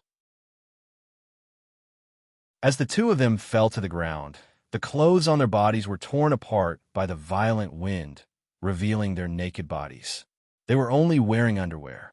Xiao Yu, with a single glance, Xiao Meng saw Xiao Yu, who had been sent flying, and a monstrous killing intent instantly burst forth from his eyes. With a ferocious stomp of his foot, the bricks on the ground caved in and shattered as he charged toward Xiao Yu. Xiao Yu's entire body was covered in blood as he stood up shakily from the ground. A strange smile hung on the corner of his mouth. "Xiao Meng, you won't be able to stop me. It was the same yesterday, and it will be the same today." Just as he finished speaking, the sound of swords humming like dragons came from the sky above the alleyway.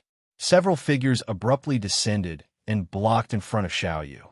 For figures, 3 long swords floating in the air, and a powerful pressure suddenly exploded forth. Void Sword Pavilion, 9 Stars Monastery. Xiao Meng's pupils constricted. His figure did not stop as he punched out with an unparalleled might. The true energy seemed to be able to tear apart the air. 3 swordsmen waved their swords, and 3 flying swords immediately formed a sword formation, blocking in front of them. The remaining Taoist formed a seal with his hand and shot out a stream of true energy towards Xiao Meng's fist. The 3 collided in the air and caused an astonishing shockwave. Pucci! The 4 people blocking in front of Xiao Yu all spat out a mouthful of blood and took a step back. Then, they grabbed Xiao Yu and Han Qianwan and left. Xiao Meng's figure trembled and his entire body shook. Only then did the energy that was wrapped around his body dissipate. However, in just a short while, Xiao Yu was taken away. Damn it. As expected, Xiao Yu had a backup plan. Xiao Meng cursed in his heart. He punched the wall of the alleyway and immediately, cracks appeared on the wall. It's all because of you, big black dog. Xiaoyu was originally surrounded by us. It was impossible for him to escape. Why did you blow him out? Lian Fu was furious. He turned his head and gestured toward the store with his thumb and middle finger. Are you pointing at me with your thumb? The figure of a dog walked out of the store with cat-like steps and stood at the entrance, looking down at Lian Fu from above. That's right, I'm talking about you. Don't think that I will be afraid of you, just because you succeeded in your sneak attack. Lian Fu said as he swayed his slim waist. The corners of Black's mouth slightly widened as a meaningful smile appeared on his face. Then Lian Fu felt a surging pressure pouring down from the 9 heavens and instantly pressing down on his body. It was as if a majestic mountain was pressing down on him, and he was lying on the ground, unable to move. Lian Fu was dumbfounded. His white hair covered his entire face. How embarrassing. Xiao Meng's pupils constricted. This kind of pressure.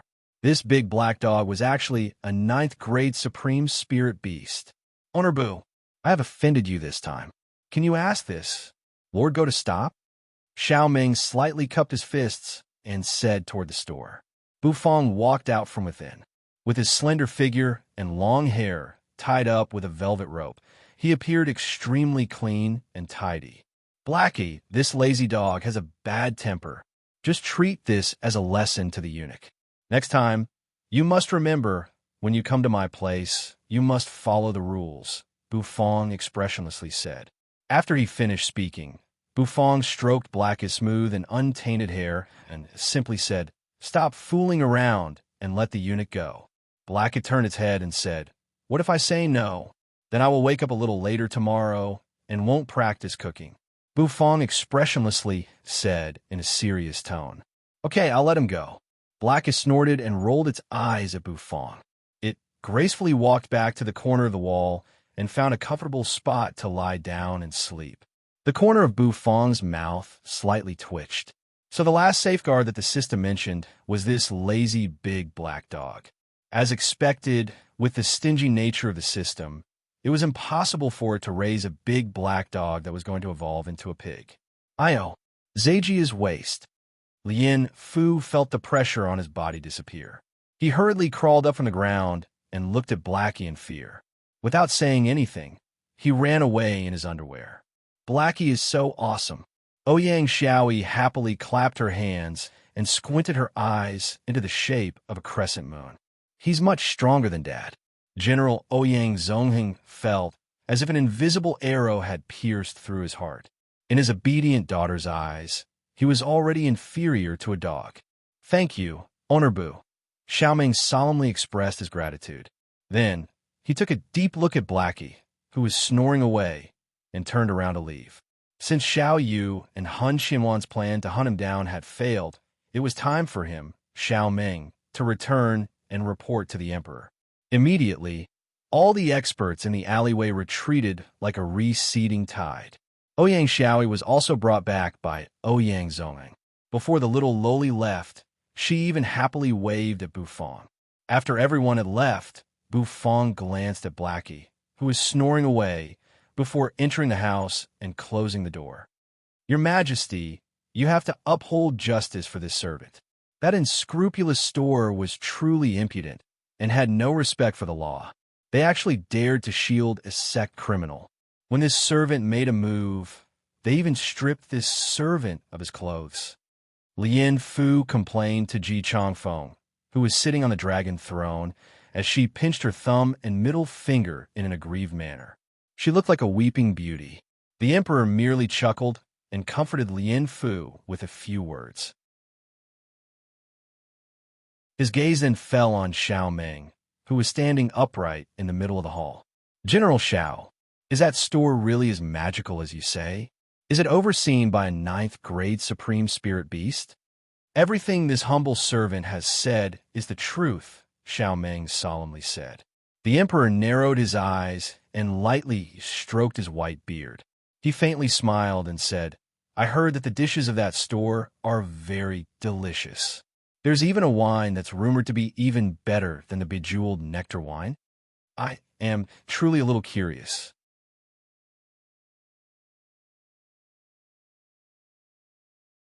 Chapter 59. One autumn rain, one cold. 10 autumn rains put on cotton. After a few rounds of autumn rain, the temperature in the imperial city gradually dropped.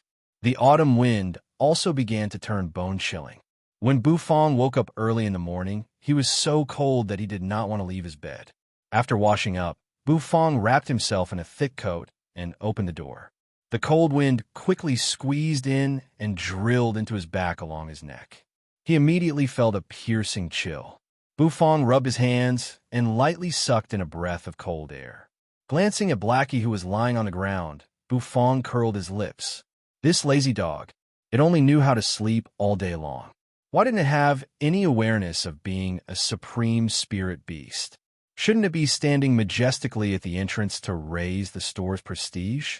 Kid, this Lord Go wants to eat sweet and sour ribs. Blackie opened its sleepy eyes and lazily said to Bufong. Its voice was not very old, but it had a kind of manly aura and was full of magnetism. Bufong raised his eyebrows. You lazy dog. You eat and drink for free, and now you're ordering dishes? Blackie rolled its eyes and ignored Bufong. It lowered its head and just lay on the ground. Its meaning was obvious. Cook it if you want. Bufong was furious. This lazy dog actually dared to ignore me.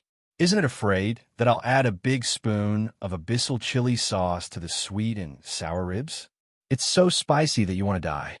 Bufong turned around and walked back into the kitchen.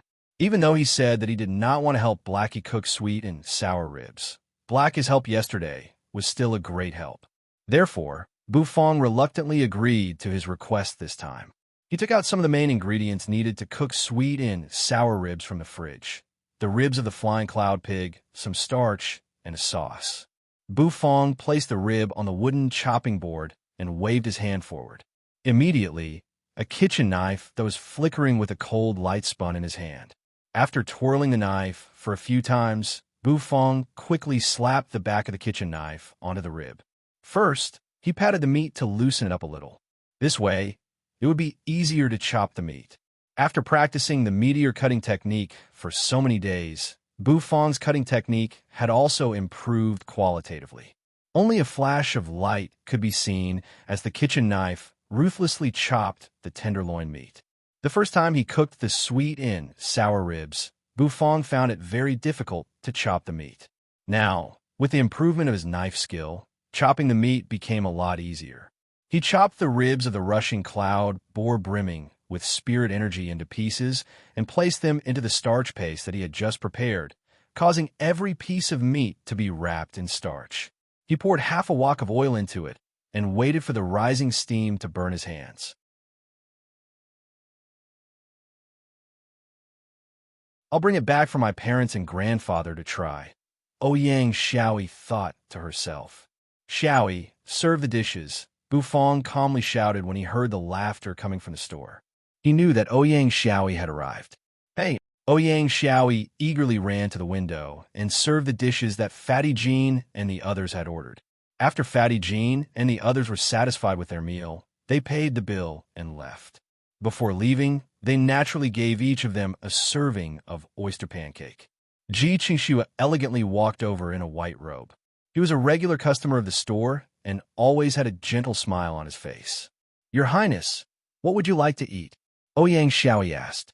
A serving of Lee's fish and a jar of Ice Heart Jade Urn wine. Ji Qingxue chuckled. Not long after, the dishes were served. Ji Qingxue contentedly poured himself a cup of Lee's fish and drank the Ice Heart Jade Urn wine. At the entrance of the alleyway, a white-haired figure swayed his waist as he walked over. Io, my little heart, why are you still here, you dog? You are a supreme spirit beast, after all. Can you show off the domineering aura of a supreme spirit beast? Lien Fu was wearing casual clothes today. His white hair was tied up with a bronze crown, and his face was fair and clean. When he saw Blackie, he felt a chill in his heart. He pinched his thumb and middle finger and snorted. Blackie could not be bothered with this damned eunuch. It slowly gnawed on the sweet and sour ribs with a face full of enjoyment. The aroma permeated the air. It's really fragrant, Lien Fu mumbled as he waved his thumb and middle finger. Black's figure paused and vigilantly glanced at the damned eunuch. It then turned around and faced Lien Fu with its, but as it continued to gnaw on its sweet and sour ribs. Rare. Lien Fu was furious. It was as if he, the chief steward, was fighting over food with a dog. Oomph. Lien Fu haughtily snorted and walked into Bufang's store while twisting his waist.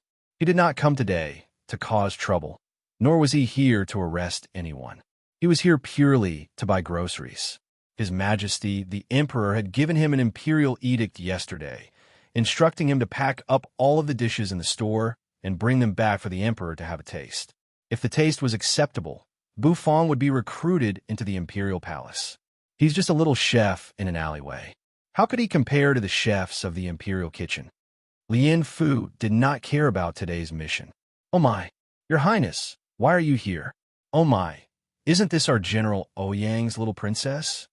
As soon as he entered the store, Lien Fu's eyes immediately lit up when he saw Ji Qingxue, who was drinking wine and eating meat, as well as the pretty Ouyang Xiaoyi not far away. Eunuch Lien, why are you here today? Ji Qingxue was slightly surprised. Lien Fu was his father's personal eunuch. It was truly strange for him to actually come to the store today. Your Highness might not know this, but His Majesty ordered me to pack up all of the dishes in the store and bring them back to the imperial palace. Am I not here now? It's hard to disobey the Emperor's orders. Pack up? Ji Qingxue nodded as he looked at Lien Fu with a strange expression.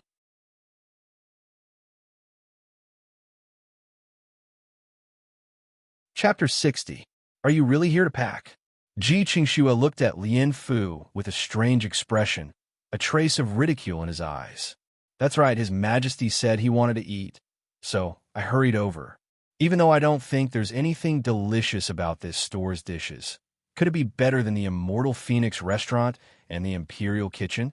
Lien Fu nonchalantly said as he pinched his thumb and middle finger and stroked the white bangs in front of his forehead. Ji Qingxue had already finished eating. He calmly stood up and solemnly said to Lien Fu, "No, Gong Gong, you are wrong.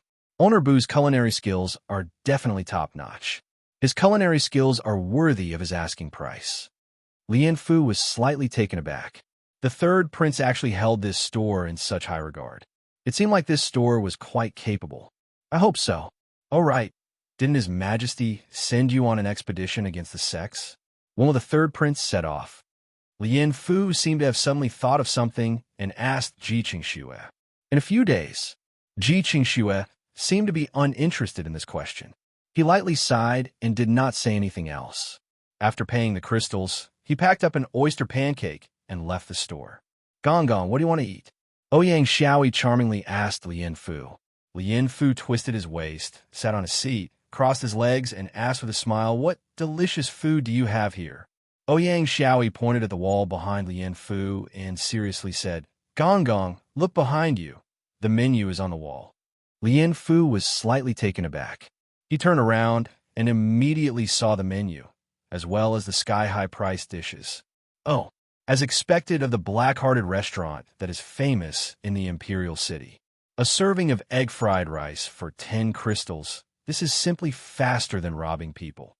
Lien Fu raised his eyebrows, and his sharp voice carried a trace of ridicule. Bufang walked out of the kitchen, wiped off the water stains on his hands, and expressionlessly glanced at Lien Fu. The prices are clearly marked, and we treat everyone equally. If you don't want to eat, don't eat, Bufang lightly said. Little chef, your strength isn't much, but your temper is quite bad. Do you think I'm doing this because of the price? I have plenty of money, enough to buy 10 of your shops. Lien Fu snorted and said, "No, your money is not enough to buy the restaurant."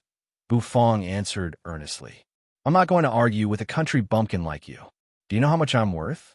If you were piled up into a pile of gold coins, you would be crushed to death." Lien Fu pinched his thumb and middle finger together, picking his nails as he looked at Bufang in disdain. "Let's not talk anymore. Serve me the dishes first. Serve all the dishes once. If they're delicious, pack a portion for me. This restaurant doesn't accept takeout service." You can only take one dish out. Bu Fong answered expressionlessly. Lien Fu was slightly taken aback. He looked seriously at Bu Fong and realized that Bu Fong's serious expression did not seem to be fake. Immediately, he became angry. I told you to pack it up, so pack it up. What's with all this nonsense? Lien Fu put down his legs, put one hand on his waist, and pointed at Bu Fong with the other as he snorted. You want to cause trouble? Bu Fong frowned and said indifferently. Lien Fu's body immediately stiffened. He glanced at Blackie, who was lying at the entrance, snorting and chewing on the sweet and sour ribs. When he thought of the terrifying scene of that black dog blowing away his clothes with a single breath, his entire body trembled. I'm not causing trouble. Serve a dish first and let me have a taste. Lien Fu pouted but still gave in. What do you want to eat? Didn't I say it already? Serve all of them. Lien Fu answered somewhat impatiently. Bu Fong expressionlessly looked at him and said, Are you sure?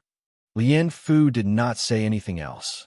Bu Fong nodded, turned around, and entered the kitchen to start cooking. Soon, the rich aroma of egg-fried rice drifted out of the restaurant. First dish, ordinary egg-fried rice. Xiaoi, serve the dish. Bu Fong's indifferent voice came from the kitchen. Xiaoi eagerly ran to the window and brought the fragrant egg-fried rice to Lien Fu. She placed the egg-fried rice on the table and charmingly said, Your egg-fried rice. Please enjoy. Lien Fu nodded. His gaze fell on the egg-fried rice, and his eyes immediately lit up. He felt as if the egg-fried rice in front of him was glowing. Using a blue and white porcelain spoon to lightly scoop up a spoonful, the golden egg liquid was pulled apart and turned into a thread. An even more surging aroma gushed out from the egg-fried rice and assaulted Lien Fu's nostrils, causing him to involuntarily take a deep breath. Smells so good. Looks like there's something to it. Lien Fu muttered as he placed the egg-fried rice and the spoon into his mouth. The rich aroma instantly burst forth, and the smooth egg liquid instantly solidified in his mouth. It was filled with elasticity as it slapped against his taste buds, causing his entire body to become intoxicated. So delicious. Lien Fu could no longer stop after taking a bite. He continuously scooped more egg-fried rice into his mouth. Ouyang Xiaoi looked at Lien Fu's expression and pursed her lips into a smile as she said, Father-in-law, eat slowly. No one's going to fight with you. There are still many more dishes to come. Buhuso, so delicious. Lien Fu continuously nodded as he replied. A grain of golden rice sprayed out and fell onto the table. Lien Fu's eyes immediately widened as he hurriedly picked it up and stuffed it into his mouth. Second dish, improved egg-fried rice. Xiaoi, serve the dish. Bu Fong's voice sounded out once again. Another dish was completed. When Lien Fu ate a mouthful of the improved egg-fried rice, the expression in his eyes changed. The rich spirit energy circulating within the egg-fried rice made him feel incredulous. It was even more useful than eating an elixir. Third dish, dry mixed noodles and stir-fried vegetables. Fourth dish, fish head tofu soup. Xiaoi, serve the dish. Eighth dish, sweet and sour ribs. Xiaoi, serve the dish. Bu Fong's voice sounded out once again. Ouyang Xiaoi cheerfully ran over to serve the dish. Burp. Why is there more? It smells so good. Burp. Lien Fu's stomach was extremely full, but his mouth could not stop moving. Just as he swallowed the last piece of fragrant golden shumai, the sweet and sour ribs that was emitting a rich meaty aroma was served. The orange-red color of the sweet and sour ribs greatly stimulated one's appetite.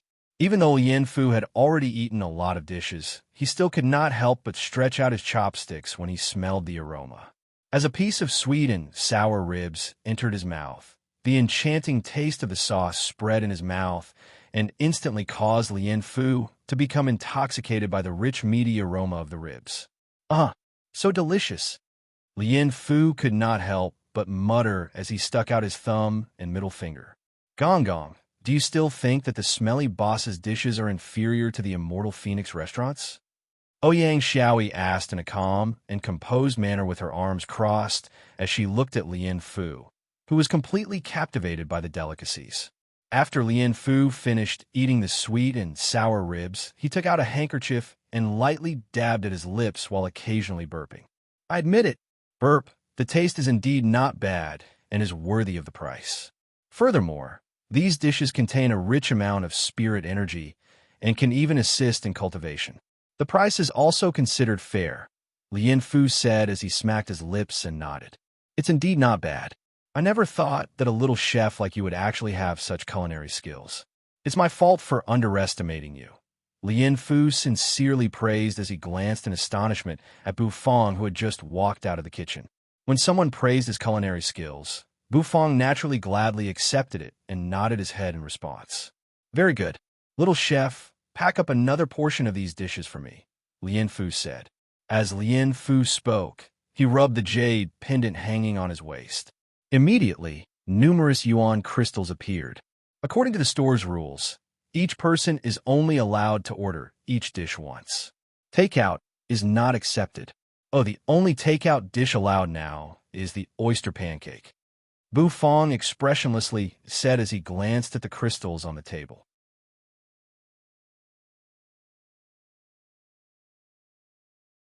Chapter 61. Do you know who I'm going to pack it for? Lien Fu did not expect Bu Fong to reject his request once again. This made him a little angry. Do you know that His Majesty wants to eat your dishes? This is a supreme honor. Bu Fong furrowed his eyebrows and looked at the arrogant Lien Fu with displeasure. He had already made it so clear that the store did not provide takeout service. Why did this eunuch not understand? Tell me, how much do I need for takeout? Name your price. When Lien Fu saw Bu Fong's unwavering attitude, he became exasperated. He flicked his thumb and middle finger and snorted. Do you still not understand what I said? Bu Fong expressionlessly glanced at him and ignored the eunuch. He turned around and returned to the kitchen to bring out the last dish. The golden oyster pancake, which was wrapped in a wide bamboo leaf, had a hidden aroma. This is the last dish, the oyster pancake. This can be taken out. Bring it back for the emperor to eat, Bu Fong calmly said after passing the oyster pancake to Lien Fu. Lien Fu was stunned. He subconsciously took it and glanced at the oyster pancake wrapped in the bamboo leaf. Even though it was fragrant compared to the gorgeous fish head tofu soup, this oyster pancake was really too shabby. He had eaten so many delicacies, but in the end, he only brought back this shabby oyster pancake. Would he be scolded to death by His Majesty? Little chef, I really can't take it out? I can't even pay 100 crystals? Lien Fu bit his lips and resentfully looked at Bu Fong.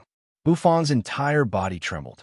His entire body was covered in goosebumps from Lien Fu's gaze. He tightened his neck and turned around to return to the kitchen, completely ignoring Chief Eunuch Lien Fu. Lien Fu looked at the departing Bu Fong and sighed. His face was filled with worry as he stared at the oyster pancake in his hand. In the end, he could only helplessly leave. After watching Eunuch Lien Fu leave, Ouyang Xiaoi excitedly went in front of Bu Fong. Smelly boss, give me an oyster pancake. Ouyang Xiaoi charmingly shouted. You want to eat it now? Bu Fong was slightly stunned and asked doubtfully. Didn't Xiaoi say that she would bring it to her parents when she returned? Ouyang Xiaoi swallowed her saliva and said with a grin, I can't help it anymore. Let's taste it for them first. Well, although Bu Fong could tell at a glance that this girl was greedy, he didn't say anything and just asked her to wait. After a short while, 2 servings of oyster pancakes were ready. After handing a portion to the little girl and taking one for himself, the two of them leisurely pulled over chairs and sat at the entrance of the store as they began to eat the oyster pancakes. Pushing aside the bamboo leaves, Ouyang Xiaoi somewhat impatiently took a bite of the oyster pancake. With a crisp, crunching sound, the crispy skin instantly entered her mouth. The juice of the radish flowed out and mixed into her mouth. The texture was extremely delicious. A rich fragrance wafted out from the oyster pancake and enveloped the surroundings of the little girl. She shook her head with an intoxicated expression and continued to bury herself in the oyster pancake. One adult and one child were curled up on the chair, eating the oyster pancake. The fragrance slowly drifted and lingered in the alley. Your Majesty, This is the delicacy this old servant brought back from the black-hearted store, the oyster pancake.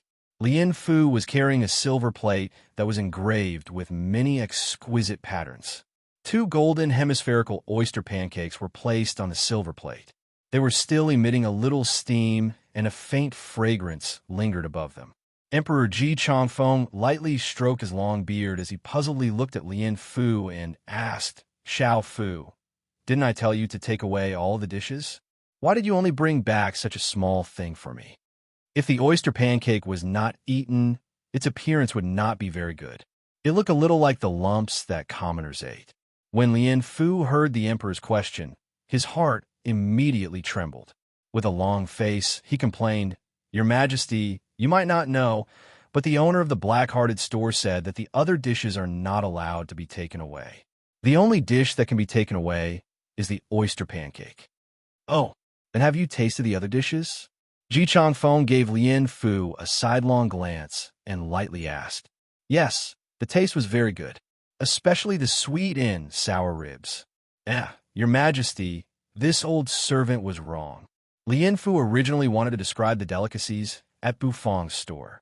However, when he felt the faint smile on the emperor's face, his heart immediately trembled. He took a step back and bowed to admit his mistake.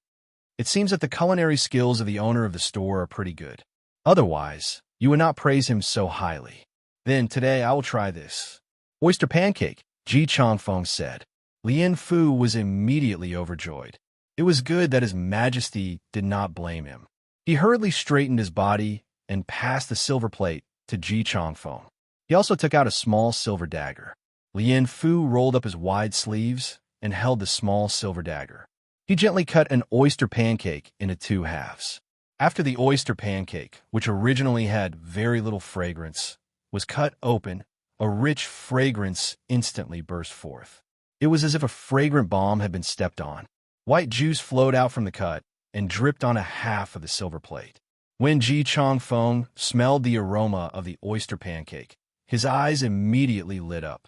He could not help but exclaim, "Fragrant but not pungent, mellow but lingering. Good." Lien Fu was also extremely astonished. He did not think that the unassuming oyster pancake would actually be so fragrant. With such a rich fragrance, the taste should not be bad either. Ji Chongfeng stretched out his hand and picked up half of the oyster pancake. As he looked at the plump oyster, he could not help but take a bite. The freshness of the oyster unreservedly blossomed in his mouth and instantly rushed into his nostrils, causing all the pores on his body to open up. The crispy and perfectly fried skin coupled with the tenderness of the shredded radish gave Ji Chongfeng an unprecedented taste.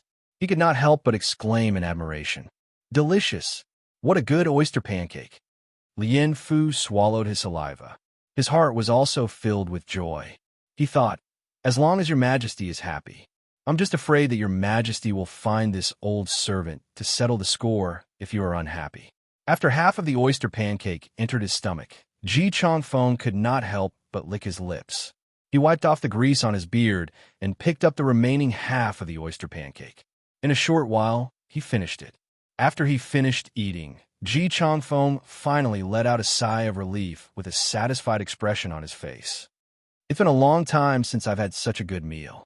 This black-hearted store is indeed capable. I'm suddenly curious about the other delicacies. Your Majesty, that store does not allow takeout. If we want to eat, we will have to go there personally." Lien Fu was a little angry.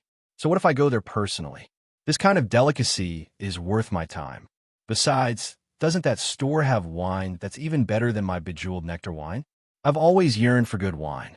Xiao Fu, make some preparations. I'll personally make a trip there tomorrow." "Oh my, your Majesty, how could that store dare to trouble you? This old servant will go there again tomorrow, and I'll definitely bring back all of the dishes." Lien Fu was a little anxious. Given His Majesty's health, how could he make such a big fuss? Ji Chongfeng indifferently glanced at Lien Fu and said, "Xiao Fu, the reason why I went to the Immortal Phoenix restaurant back then was for a roasted flower duck. Why can't I enter the store to taste the delicacies now? Remember, we'll head there incognito tomorrow." Lien Fu felt helpless in his heart. He had already made up his mind to secretly arrange for the imperial physicians and so on. If anything happened, they would at least be able to take care of him. At that moment, in Fong Fong's little store, Ouyang Xiaoi, who had just finished eating 2 oyster pancakes, was pitifully looking at Bufong. "Smelly boss, just give Xiaoi another portion. Xiaoi hasn't had enough." Her big eyes blinked, and she was so lovely that it could melt a person's heart. Bufong gave her a glance and simply said, "No, I ate too much oyster pancake. It's too hot."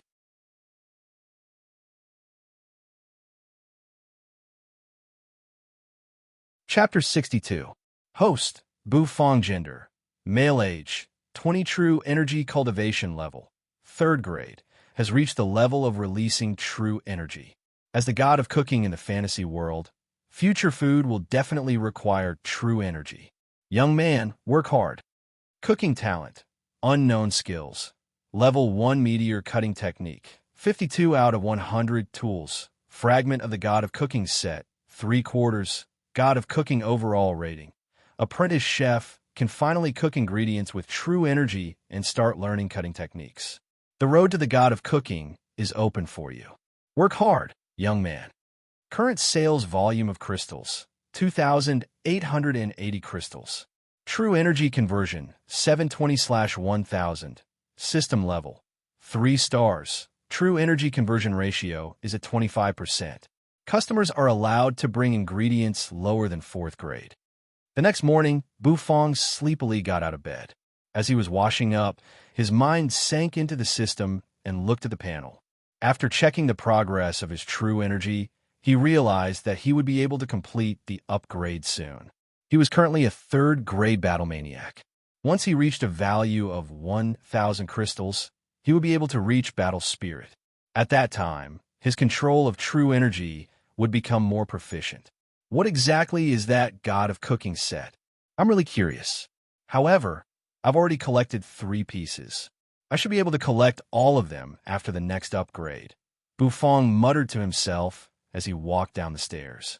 Then, he went to the kitchen and began his daily training of cutting radishes. After cutting the radishes, Bufong walked to the entrance of the store and opened the door. The air seemed to have become even colder, and the cold wind was slightly bone-chilling as it hit his face. After glancing at the snoring Blackie, Bufong turned around and returned to the kitchen. After training for a bit, the fragrant sweet and sour ribs was ready to be cooked. "Blackie, it's time to eat." Bufong placed the sweet and sour ribs in front of Blackie. Blackie immediately became energetic. Fatty Jean and his army of fatties came, as usual, and left after eating breakfast.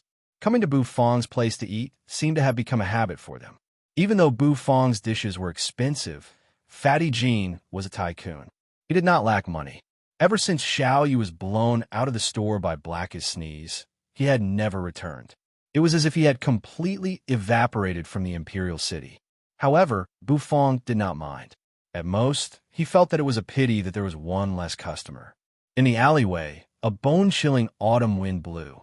Ji Qingxue, dressed in a white robe, slowly walked over. His face was fair and gentle, and his eyes were slightly squinted, as if he was constantly smiling. "Good morning, Owner Bu." Ji Qingxue greeted Bufong warmly. Bufong nodded his head lightly and responded with a soft, "Your Highness, why are you here so early today?" Ouyang Xiaoi looked at Ji Qingxue, who had just stepped into the store, and asked in puzzlement. Ji Qingxue patted Xiaoi's head and chuckled. "Big brother wants to eat Owner Bu's dishes as soon as possible today." "What are we eating today?" Bufong asked. "Give me a portion of every dish. After this time, I don't know if I will have the chance to taste Owner Bu's cooking again," Ji Qingxue said with a sigh. What's wrong?" Bufong asked in puzzlement. Ouyang Xiaoi was also looking at Ji Qingxue with a strange expression. Ji Qingxue's gaze was a little gloomy. He simply said, "Nothing, it's just some family matters. I will be leaving the imperial city tomorrow. As for when I will return, I'm not sure either." "Got it. Wait here." Bufong expressionlessly nodded his head. He turned around and entered the kitchen. Then he came out with a jar of ice-hard jade wine and directly tossed it to Ji Qingxue. Ji Qingxue caught the wine and was slightly startled. Then he gently smiled, removed the seal, and poured a cup of wine. Bufang also poured a cup. He raised his cup and lightly clinked it with Ji Qingxue, saying, "I wish you a pleasant journey." "Ha. Thank you, Owner Bu." "Then, can today's meal be free of charge? Or a discount?" Ji Qingxue drank the wine in his cup in one gulp and lightly laughed. Bufang indifferently glanced at him and expressionlessly refused. "No." Then, Bufang turned around and returned to the kitchen to start cooking other dishes. The sound of footsteps once again came from the alleyway. 3 figures slowly approached. "Your Highness is so elegant. You've arrived so early." Xiao Meng slightly bowed toward Ji Qingxue with a straight face. Behind him were the Xiao siblings, Xiao Xiaolong and Xiao Yinyu. Xiao Yinyu's complexion was much better. It seemed like the sage herb phoenix chicken soup had taken effect. "General Xiao, you must be joking. Aren't we leaving for the war tomorrow? I'm here to eat Owner Bu's food for the last time so that I won't get greedy in the army." Ji Qingxue chuckled. He also prepared a cup for Xiao Meng and poured him a cup of wine. Xiao Meng was silent for a moment. He lightly sighed and received Ji Qingxue's cup of wine. The two of them sat down and drank with each other. Ouyang Xiaoyi reported the names of the dishes ordered by the Xiao family to Bufang. Bufang indicated that he understood. One after another, fragrant dishes were carried out by Ouyang Xiaoyi and placed on the table. These were all ordered by Ji Qingxue. He was extremely satisfied while drinking wine and eating the delicious dishes. "General Xiao, I wonder how my elder sister is doing recently?" Ji Qingxue lightly sipped a mouthful of wine and looked at Xiao Meng with a complicated gaze. Xiao Meng slightly furrowed his brows. He raised his head and drank the wine in his cup in one gulp. He lightly exhaled and dejectedly said, "She's still the same. She's in a state of suspended animation." Even the imperial physicians can't tell what's wrong. It's been 3 years. I wonder when Ru'er will wake up. Elder sister is a virtuous person. She will wake up one day. Ji Qingxue consoled. Ji Ru'er, Ji Qingxue's elder sister, was also Xiao Meng's wife and Xiao Yu's mother. 3 years ago, Xiao Yu sacrificed his mother's heart's blood to his sword and comprehended the true essence of the way of the sword, causing Ji Ru'er to fall into a coma. Now that 3 years had passed, Ji Ru'er still showed no signs of waking up. During these 3 years, Xiao Meng had searched the entire Light Wind Empire for all sorts of miraculous doctors in order to save Ji Ru'er. However, he had yet to succeed. For this matter, even a 7th-grade battle saint like him was so worried that his hair had turned white. For someone with such a high cultivation level, this was simply inconceivable. Actually, I don't dare to ask for too much. Even though Ru'er is in a coma, she's not dead. This is already a good thing for me. The reason I came here today is to ask Owner Bu if there's any way to save Ru'er. I'm just trying everything in a desperate situation. Xiao Meng frankly told Ji Qingxue the purpose of his visit. Ji Qingxue nodded. Bufang's medicinal cuisine could allow Xiao Yinyu, who was on the verge of death, to recover from the severe loss of her life force. It might be able to save his elder sister, who had been in a coma for 3 years. A glimmer of hope involuntarily emerged in his heart. Afterward, the two of them no longer spoke and continued drinking. During this time, Xiao Meng only warned Ji Qingxue about some matters regarding the expedition. Even though Ji Qingxue was a prince, he was still the 3rd son. His mother was only an imperial concubine in the imperial harem and did not have a noble status. She could not compare to the crown prince, Ji Qinggan, and King Yu, Ji Qingyu. The emperor did not think highly of him either. If it were not for Xiao Meng, his brother-in-law, Ji Qingxue might have been killed by the crown prince and King Yu a long time ago. The imperial family had no relatives. This was not a casual saying. When you go on an expedition to a foreign sect, you must ensure your own safety. You must remember, even though the emperor does not think highly of you, you are still a prince, a noble prince, Xiao Meng seriously said. Ji Qingxue simply nodded and raised his head to drink. Just as the two of them were drinking and chatting, the sound of a cough came from outside the door. An elderly figure wearing a brocade robe slowly walked into the store. Ji Qingxue and Xiao Meng's gazes naturally fell on the person who had just arrived. Their expressions immediately stiffened, and then their pupils constricted, filled with disbelief.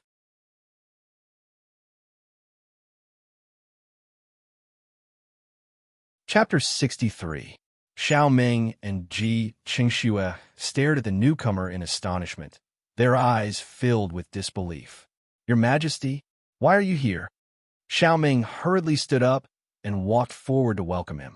The astonishment on his face had yet to dissipate. It was truly unexpected that the emperor would come to such a small store in the corner of an alleyway, with his majestic and supreme body. "Greetings, father." Ji Qingxue also stood up and bowed to the elder in embroidered robes. Even though the elder's hair was white, he was in good spirits. He wore an embroidered robe, and his hair was held in place by a green jade hairpin. With his hands behind his back, he was filled with nobility and elegance. "General Xiao, Qingxue, are you guys eating in this store as well? Looks like the delicacies here are pretty good." Ji Changfeng faintly smiled and stepped into the store.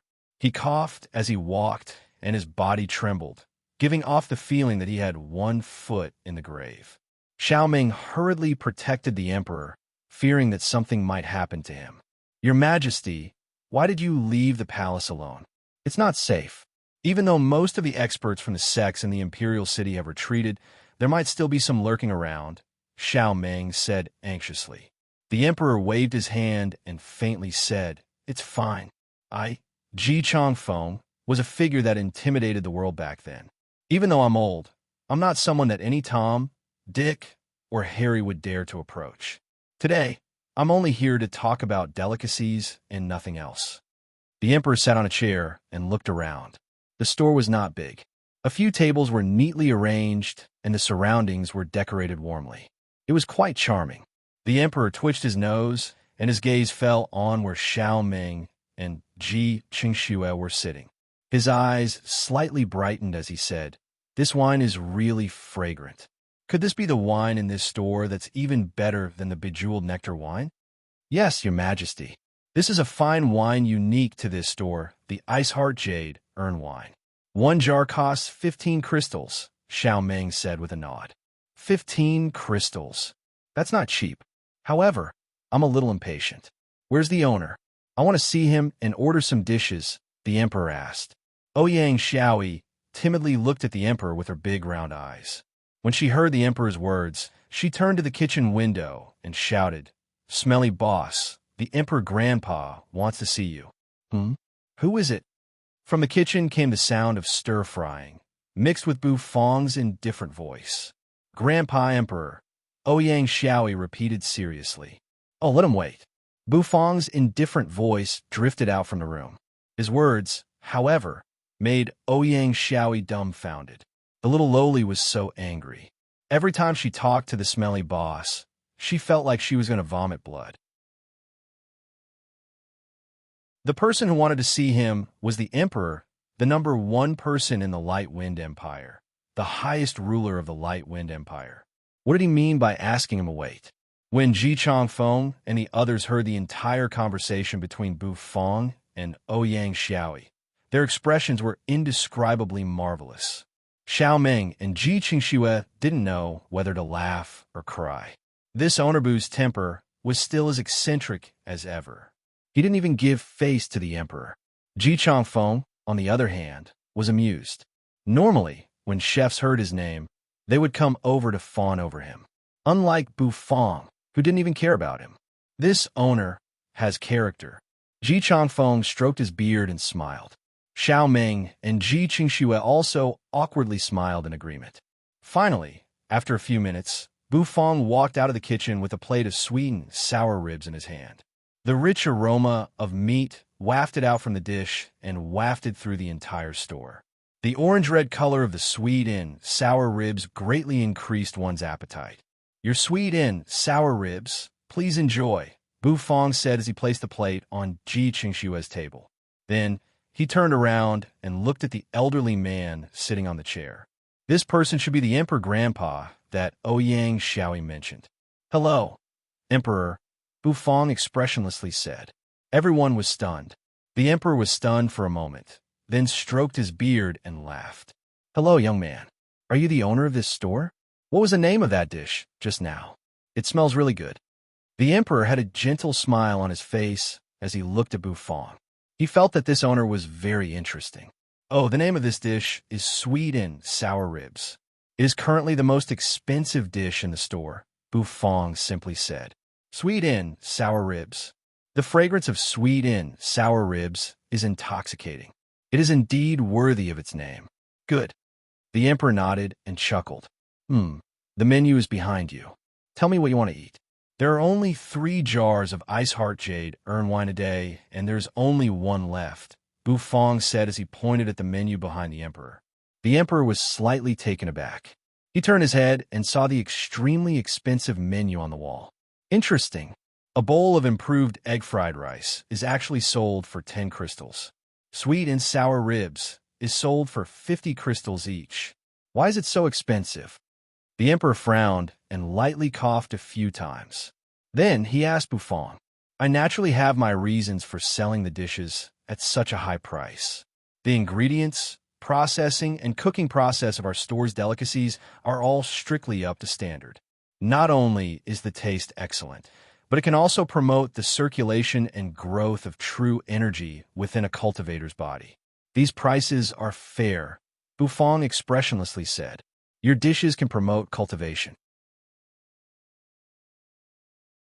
Even if it is the meat of a spirit beast, the spirit energy within it will mostly dissipate after being cooked. How are you able to cook delicacies that can promote cultivation? The Emperor asked curiously. Bufang calmly glanced at the Emperor and frowned. He said, That is a secret. Cough, cough, cough. Xiao Meng and the others immediately coughed a few times. They were a little embarrassed by Bufang's answer. The Emperor, on the other hand, nodded his head. Yes, perhaps you have a unique processing method and cooking technique. This is indeed a secret and shouldn't be casually revealed. Young man, then serve me a portion of all your dishes. Let me have a good taste of your so-called delicacies that can promote the circulation of true energy. The Emperor calmly looked at Bufang and said while stroking his beard. Yes, all right. Then wait a moment. I will cook your dish after I finish cooking their dishes. Bufang expressionlessly nodded and replied. He then turned around and walked toward the kitchen. The Emperor frowned this time. He was a little displeased and said, Why don't you cook for me first? First come, first served. This is the store's rule. Bufang stopped at the entrance of the kitchen and turned around to reply. Cough, cough. Owner Bu, actually, it's fine if our dishes are a little slower. Please serve the dishes to your majesty first. Xiao Meng awkwardly coughed and hurriedly said. Bufang expressionlessly glanced at Xiao Meng and indifferently said, I have already said that this is the store's rule. First come, first served. Since you ordered the dishes first, I will cook your portion first. After saying that, Bufang went back into the kitchen and continued cooking. Xiao Meng was speechless after hearing Bufang's words. He could only look at Bufang with a helpless gaze, not knowing whether to laugh or cry. The smile on the Emperor's face had already disappeared. His deep gaze looked toward the direction of the kitchen, and his finger tapped on the table. He indifferently said, He has a strong personality, but this personality must be built on the foundation of strength. I will give him a chance. If the delicacies he cooks are unable to move me, then there is no need for him to continue operating this store. The Emperor was the Emperor after all. He was high and mighty and had never been ignored like this before. Bufang's indifference had also aroused the Emperor's displeasure. Xiao Meng and Ji Chengshue's hearts immediately trembled. They knew that the Emperor was a little angry.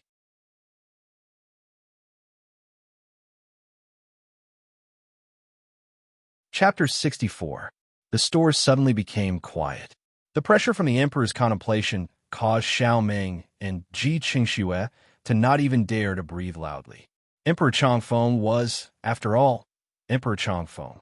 He had conquered sects from other regions for dozens of years and destroyed many once glorious sects from other regions. The pressure and killing intent from his body were incomparably condensed.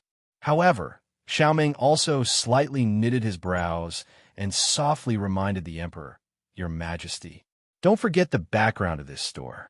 The big black dog at the entrance is a supreme spirit beast.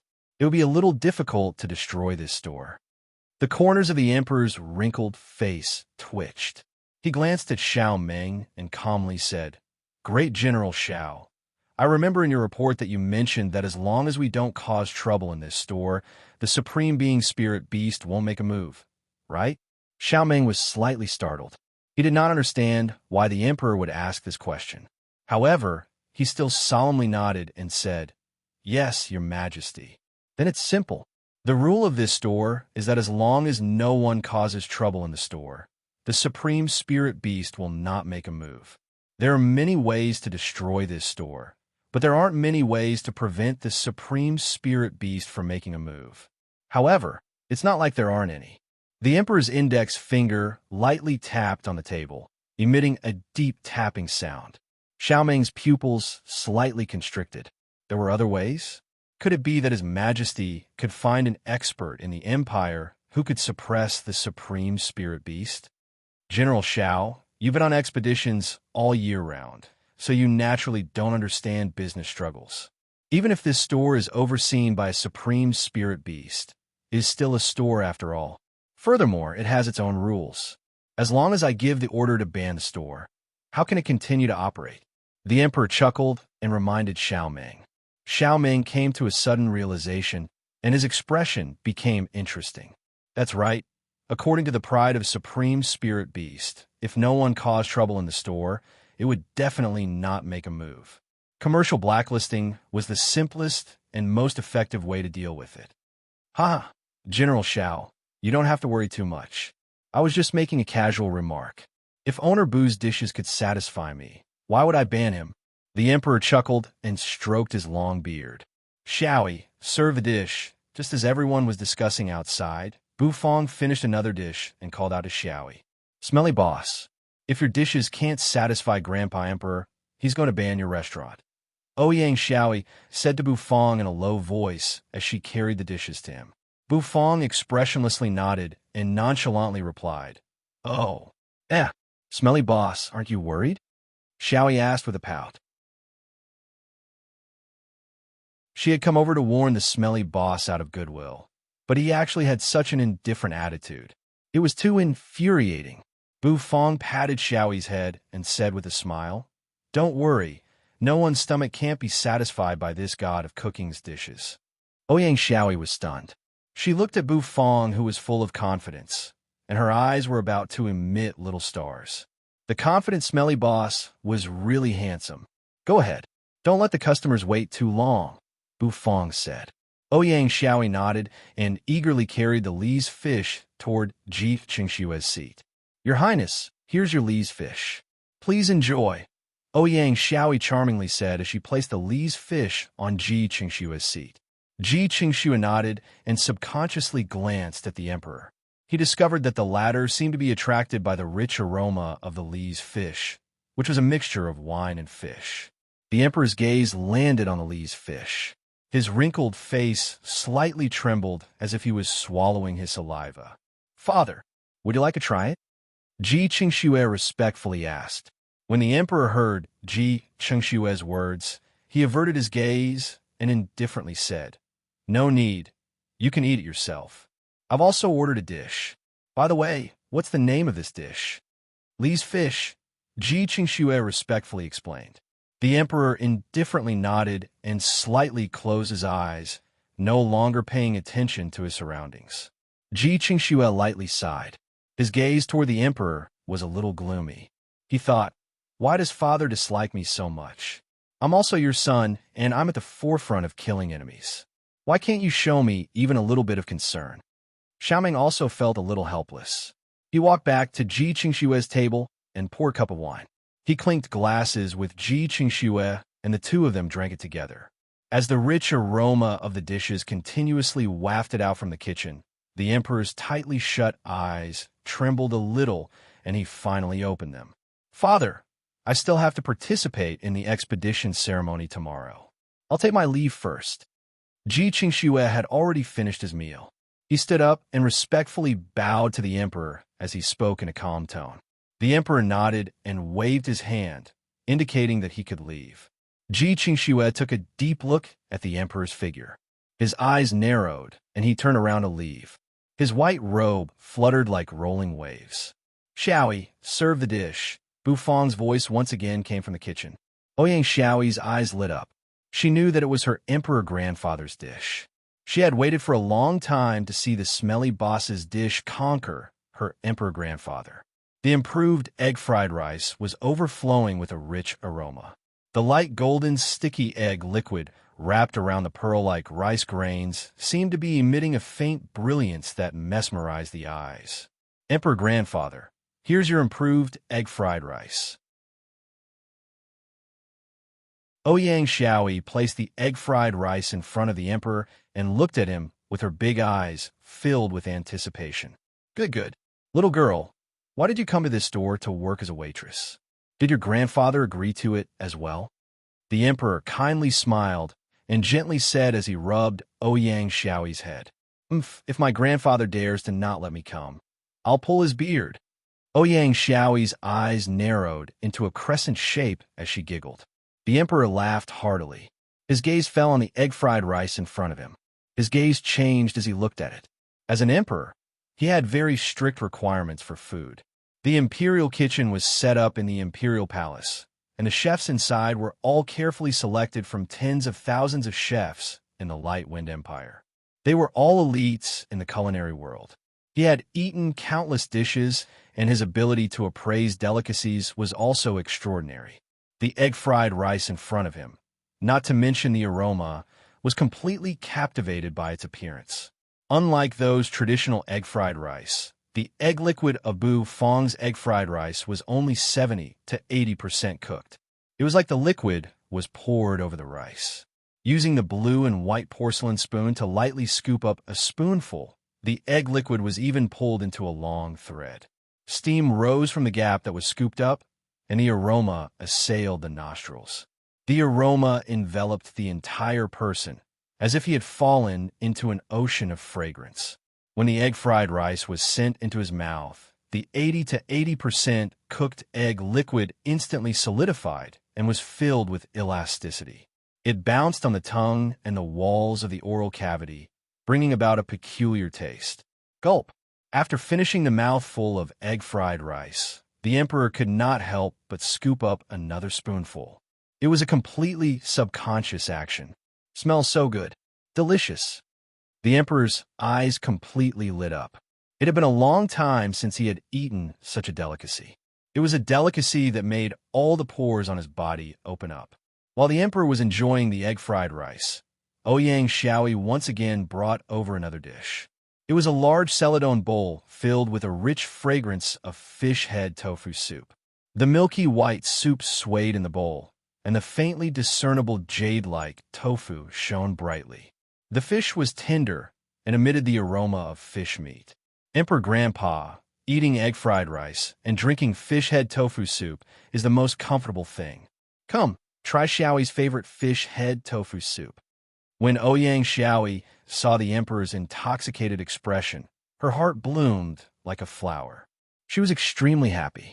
After placing the fish head tofu soup in front of the emperor, she even personally scooped a small bowl of fish soup for him.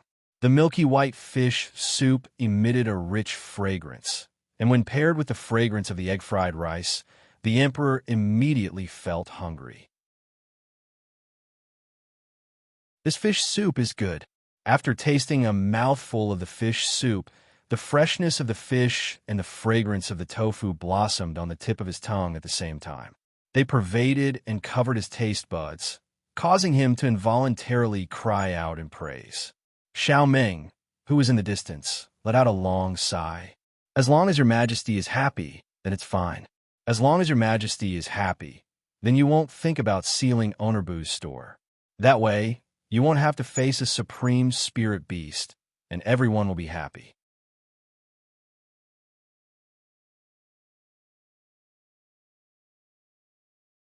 Chapter 65. At the entrance of the alleyway, a group of armored Imperial guards stood there with solemn expressions, blocking off the entrance of the alleyway. In front of the guards, Lien Fu, who was wearing a brocade robe and swinging his horsetail whisk, anxiously paced back and forth. Occasionally, he would stop and look at the store with a worried expression. His Majesty is too much. It's not like I will fight with him for food. Why won't he let me accompany him in? Lien Fu unhappily sighed. He released his consciousness and vigilantly observed his surroundings. His Majesty leaving the palace was no small matter. Once the experts of the sect found out, it would attract a swarm of assassins. Suddenly, a commotion broke out among the guards. The crowd parted and an elegant figure slowly walked out. His Highness, the third prince, is also here. What a coincidence! Lien Fu lightly smiled as he pinched his thumb and middle finger. Ji Qingshua's expression was somewhat cold. He nodded his head and continued walking forward. His long robe fluttered and left behind a cool breeze. Lien Fu helplessly looked at Ji Qingshua's back. It seemed like the third prince had met his Majesty in the store, and they did not get along well. As a member of the Imperial family, he had to face the affairs of the Imperial family. If his Majesty did not like the third prince, it would be useless no matter how diligent and outstanding one was. Everyone, stay alert. His Majesty is in the alleyway. If anything happens to his Majesty, you all know the consequences. Lien Fu harumphed as he warned the guards. Io, isn't this Chief Steward Lien? Long time no see. A flattering voice sounded out and interrupted Lien Fu, who was preparing to give a long lecture to the guards. Lien Fu puzzledly glanced at the newcomer.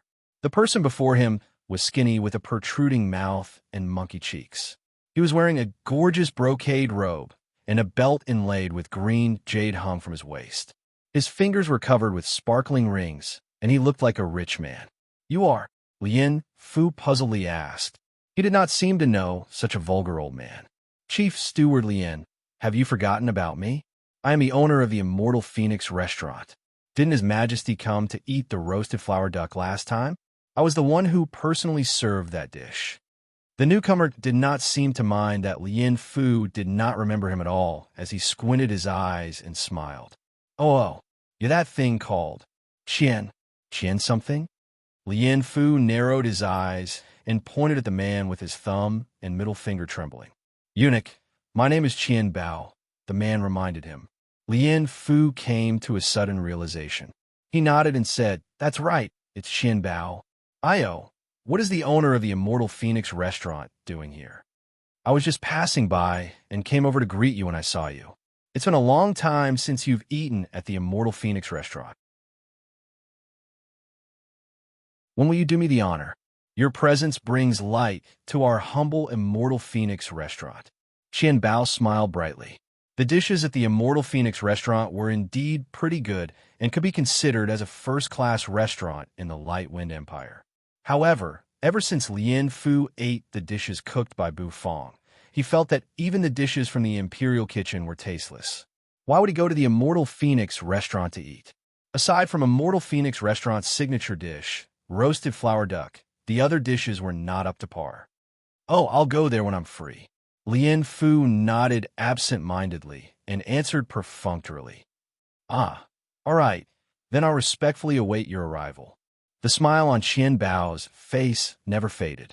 No matter what Lien Fu's attitude was, he was still smiling brightly. After a long while, Qian Bao cautiously asked that, Eunuch, is His Majesty in this alleyway? Lien Fu's pupils immediately constricted as he vigilantly looked at Qian Bao. He frowned and said in a sharp voice, What are your intentions in asking this question? I'm just looking forward to His Majesty's visit again. Didn't His Majesty call the Immortal Phoenix restaurant's roasted flower duck the Light Wind Empire's #1 duck?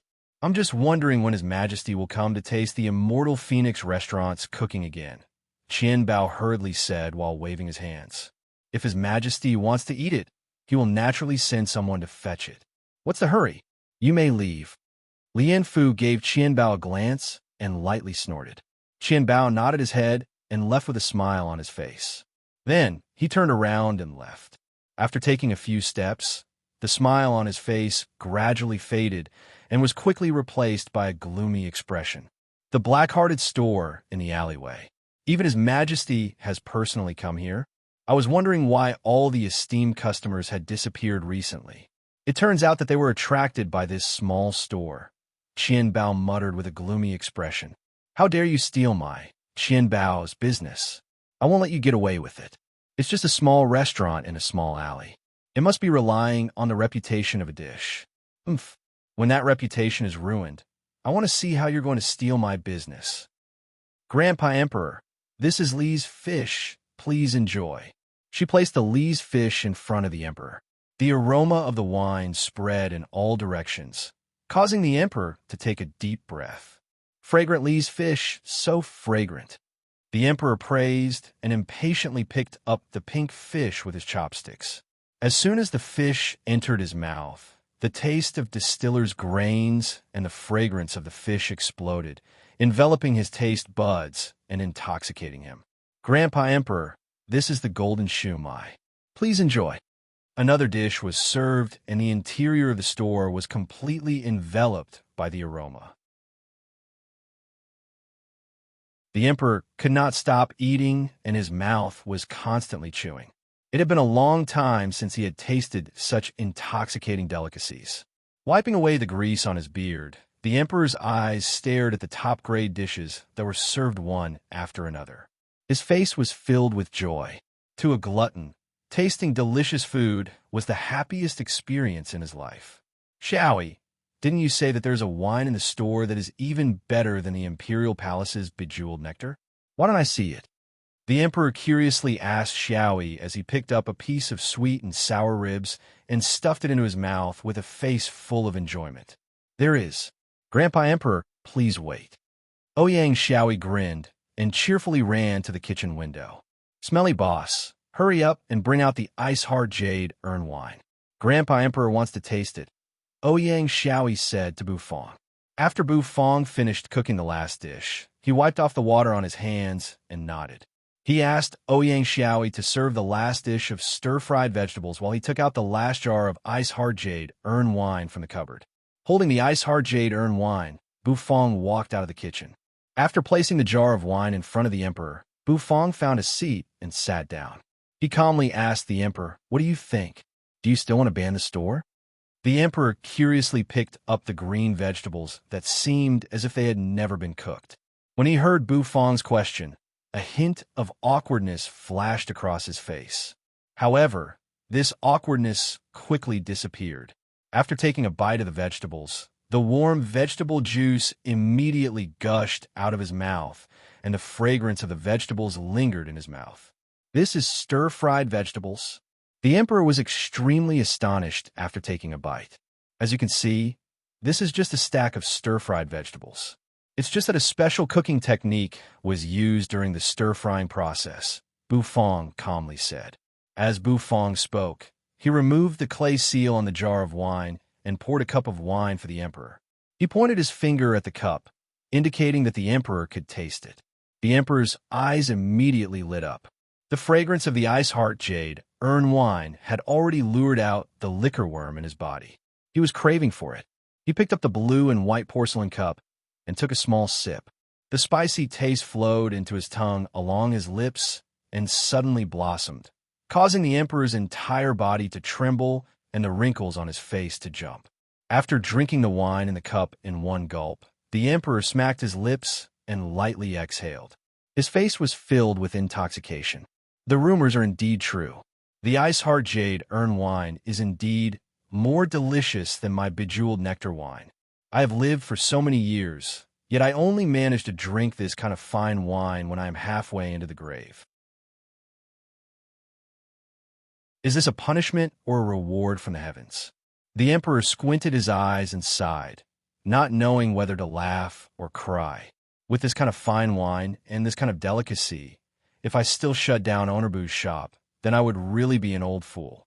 The emperor lightly stroked his beard and indicated for Bufang to refill his wine. After drinking another cup, he laughed incessantly. Bufang expressionlessly looked at the laughing emperor as if everything was within his expectations. Just as he was confident, there was no one's stomach that could not be conquered by his dishes. The emperor drank 3 cups of wine in a row. The alcohol was surging, but his eyes were even brighter. The emperor stared at Bu Fong and slammed the cup on the table with a bang. With a burning gaze, he said, "Owner Bu, follow me. Come to my imperial kitchen. Your monthly salary is 10,000 crystals."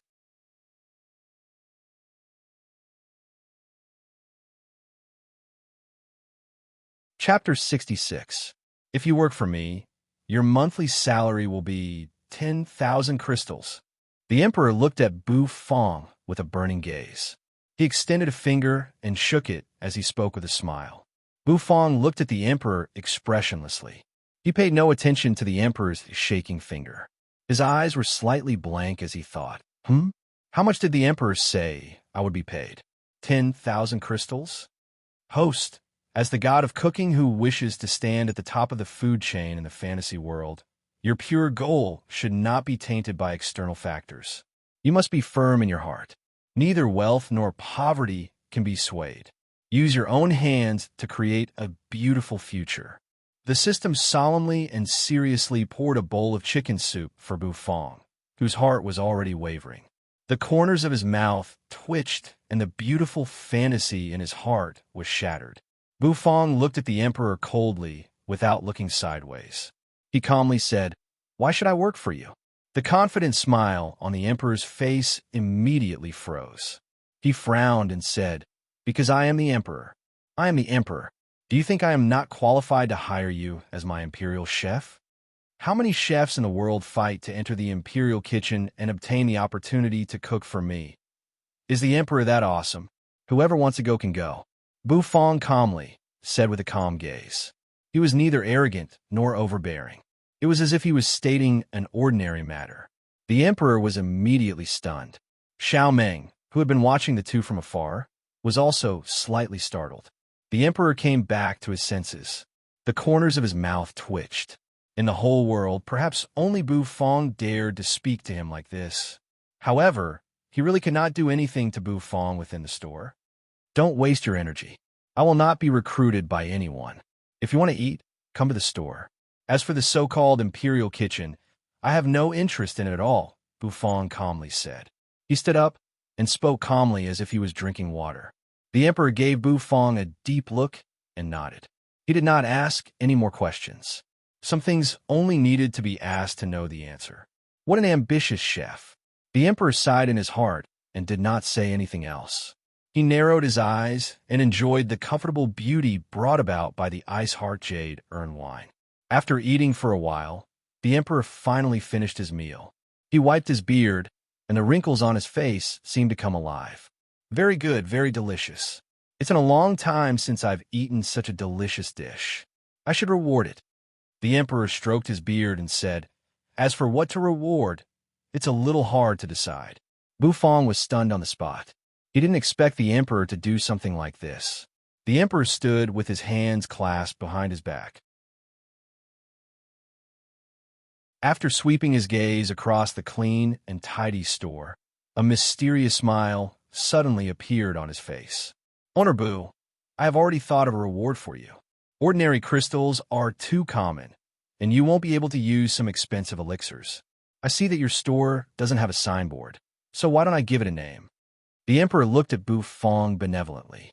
From his point of view, Bu Fong would definitely not reject this reward. With the emperor personally writing a name, the store's reputation would be completely opened, and it would be completely popular in the Light Wind Empire. Therefore, this reward was more practical than crystals for a restaurant.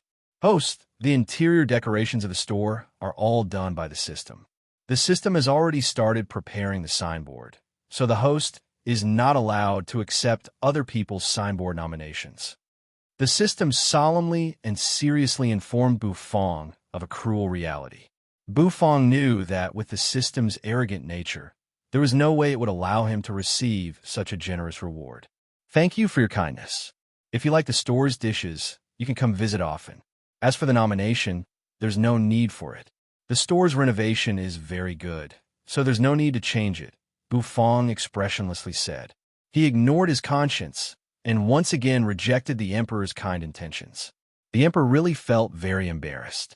His attempt to recruit Bufong was mercilessly rejected, and his offer to help the store propose a signboard was directly rejected.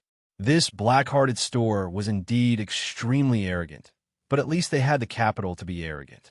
Good, very good. In that case, I thank Owner Boo for your hospitality. The emperor simply nodded his head. It was impossible to tell whether he was happy or angry. After putting down some crystals, he left the store under the escort of Xiaoming. Due to the emperor, many of the regular customers of the store were not able to enter. Shusher originally planned to have a serving of spicy boiled fish today, but he didn't expect to find that the alleyway was blocked so tightly that not even a drop of water could trickle through. This kind of extravagance gave him a fright. Only after understanding the situation did he understand the whole story. Oh my God, even His Majesty personally visited Owner Boo's store? I must inform the Crown Prince of this as soon as possible. Shusher was startled. He did not care about eating and immediately turned around to leave. At the same time, the news of the emperor's arrival at the alleyway restaurant was also spread throughout the entire imperial city. The emperor was very famous, and the so-called celebrity effect was nothing more than that. This time, Fong Fong's little store was really on fire.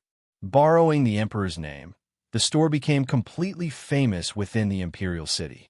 Almost all of the upper echelons of society learned of this news. What did you say?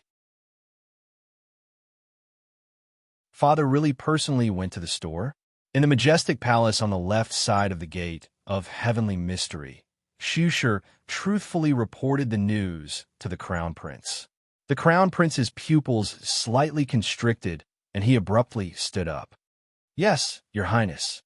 Chief Eunuch Lien and the others completely sealed off the entrance of the alleyway. Shusher said. The Crown Prince had one hand behind his back as he paced around for a few steps. Then he raised his head and asked, Shusher, is there any news about the Blood Phoenix chicken that I asked you to look for? Your Highness, there is news. It will arrive at the Imperial City in a few days, Shusher bowed and said. The Crown Prince, Ji Qinggan, nodded with an extremely serious expression. I wonder if Imperial Father will be able to obtain any information regarding the Sage Herb Phoenix chicken soup after entering the store this time. Once Imperial Father finds out about this, then I must immediately present the Blood Phoenix chicken.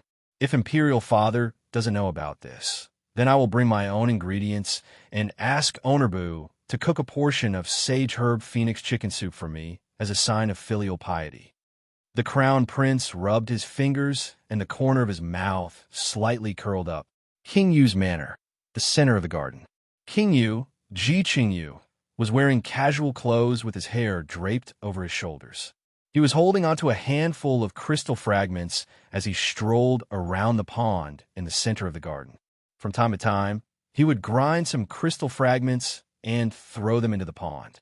Once the crystal fragments entered the pond, ripples appeared on the surface of the pond. Fishes of different colors were fighting over the rare crystal fragments. A red fish that didn't manage to snatch the crystal fragment immediately angrily swayed its body in the pond. Then, the fish instantly opened its mouth so wide that it almost turned into a copper gong with sharp teeth. It swallowed the fish that managed to snatch the crystal fragment. A faint smell of blood began to spread within the pond. King Yu's face was filled with a smile. However, his gaze was somewhat cold as he stared at the fish that was eating the fish. Even fishes know how to compete. As members of the imperial family, how can they be merciful? Every time they snatch, it will be accompanied by blood. As King Yu softly muttered, the sound of footsteps suddenly came from behind him. Several figures appeared behind him. These figures were all wrapped in black robes with faint true energy lingering around their bodies. You guys are finally here. The corner of King Yu's mouth curled up. He scattered all of the crystal fragments in his hand into the pond and slowly turned around. The figures wrapped in black robes raised their hands and took off the hood of the black robe, revealing a face that was as thin as a match. His eye sockets were deeply sunken, and there seemed to be a spirit fire pulsating within his eyes. Soul Sect's great elder, Hun Qianyun greets King Yu.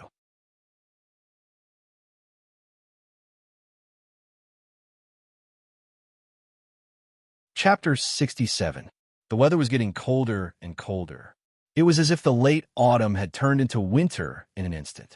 The pedestrians on the streets of the imperial city began to wrap themselves in thick cotton-padded clothes. When they exhaled on the streets early in the morning, they could clearly see white vapor. Bang, bang, bang. A series of knocking sounds came from the door. Bu Fong, who had just woken up and was practicing his meteor-cutting technique in the kitchen, was slightly startled. "We'll be knocking on the door so early in the morning." Bu Fong put down the kitchen knife in his hand and unhurriedly opened the door. Ouyang Xiaoi, who was wrapped in a pink cotton-padded jacket, came into view. The latter's watery eyes were wide open, blinking as she looked at Bu Fong, who had just opened the door. "Xiaoi, why are you here so early today?" Bu Fong asked in puzzlement. Usually, shouldn't this little girl wait until Fatty Jean and the others were almost done eating before coming over? The little girl was slightly out of breath, as if she had jogged all the way here. Her tender little face was still slightly flushed, and the tip of her nose was slightly red from the cold air, adding a tinge of loveliness to her appearance. "Smelly boss, today is the day that His Highness Big Brother is leaving the Imperial City to go to war. Let's send him off," Ouyang Xiaoi said with anticipation. Bu Fong was stunned.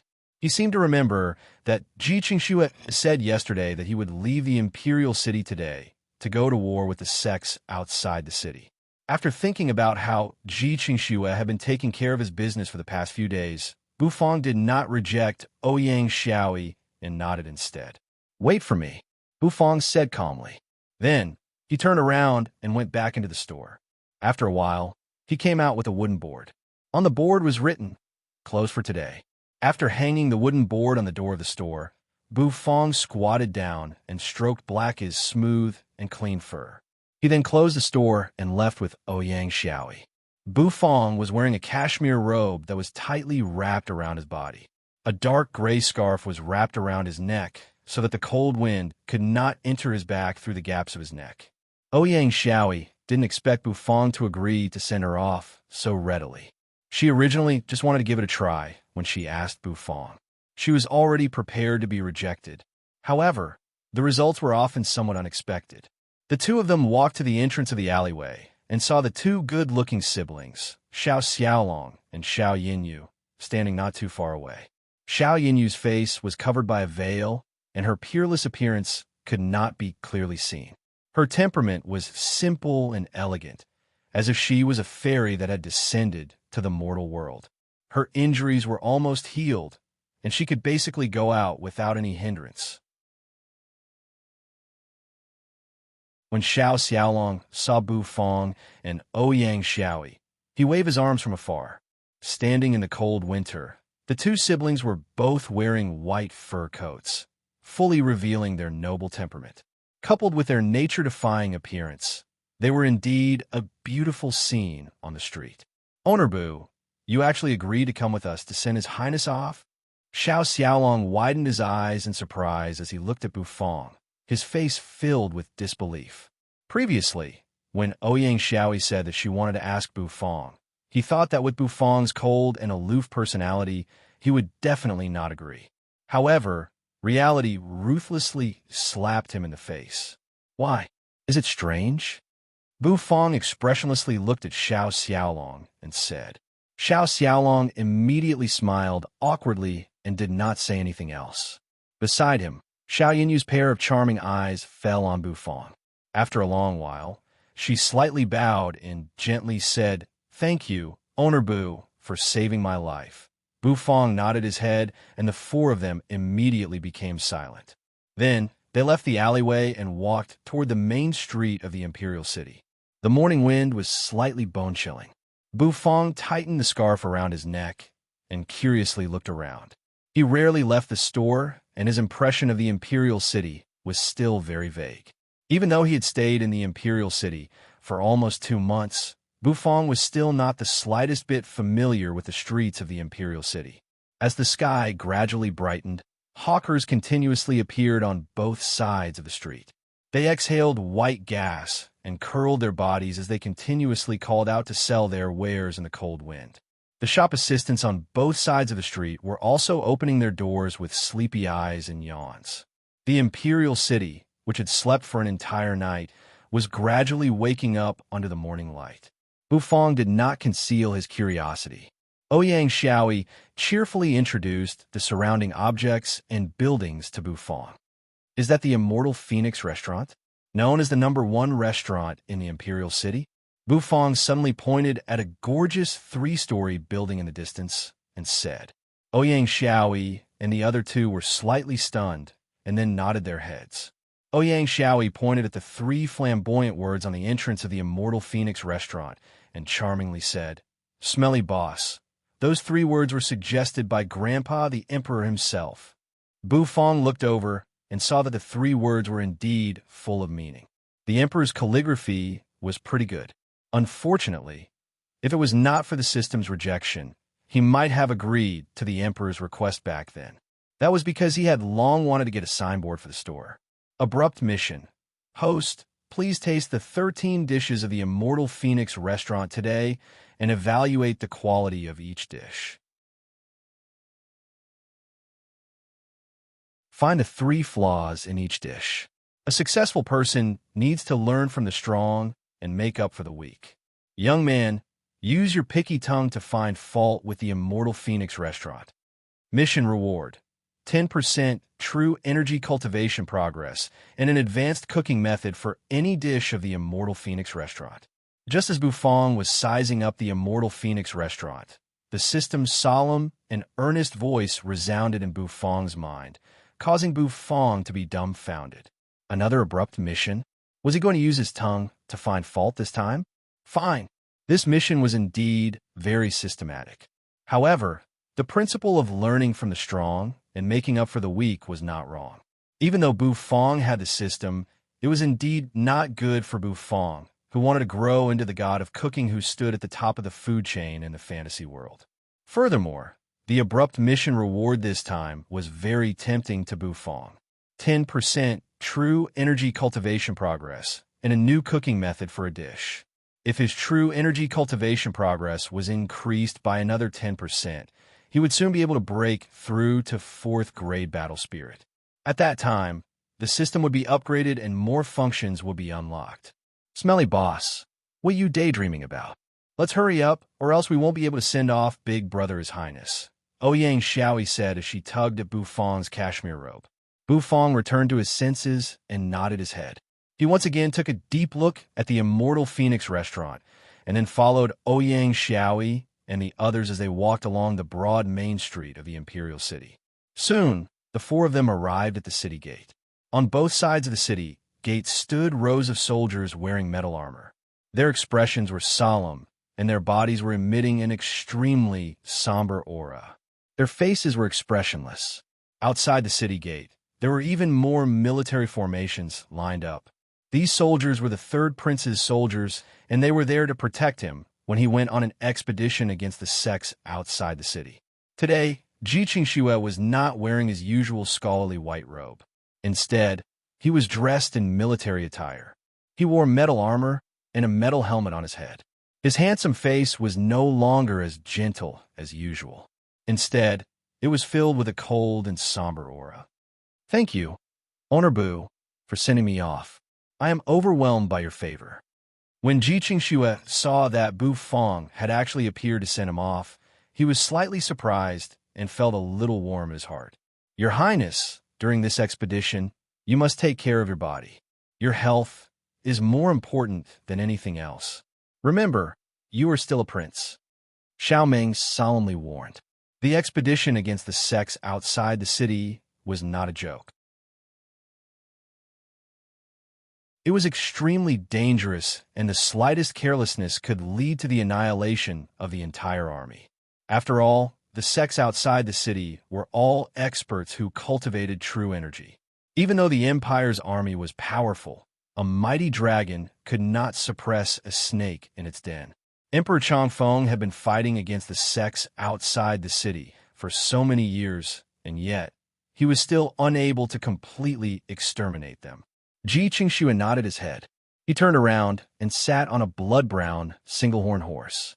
He pulled the reins and gazed into the distance in the direction of the majestic imperial palace. There was no joy or sorrow in his eyes.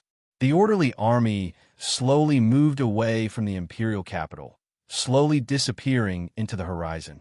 When Ji Chengshue's figure disappeared, Ouyang Xiaoi withdrew her gaze and said to Bufang, "Smelly boss, all right. We have sent His Highness off. Next, are we going back to the store to open for business?" Xiao Yinyu and Xiao Xiaolong also looked over at the same time. If Bufang was going back to open for business, they would follow him. It was also a kind of happiness to be able to eat Bufang's dishes every day. However, Bufang expressionlessly shook his head. He turned his head to look in the direction of the Immortal Phoenix restaurant, and the corners of his mouth stiffly curled up. "Let's go eat at the Immortal Phoenix restaurant today and try out the delicacies of the #1 restaurant in the Imperial City." That you're tuning in to the Warrior Lore YouTube channel. Don't forget to subscribe and join us on this journey to catch the most captivating stories.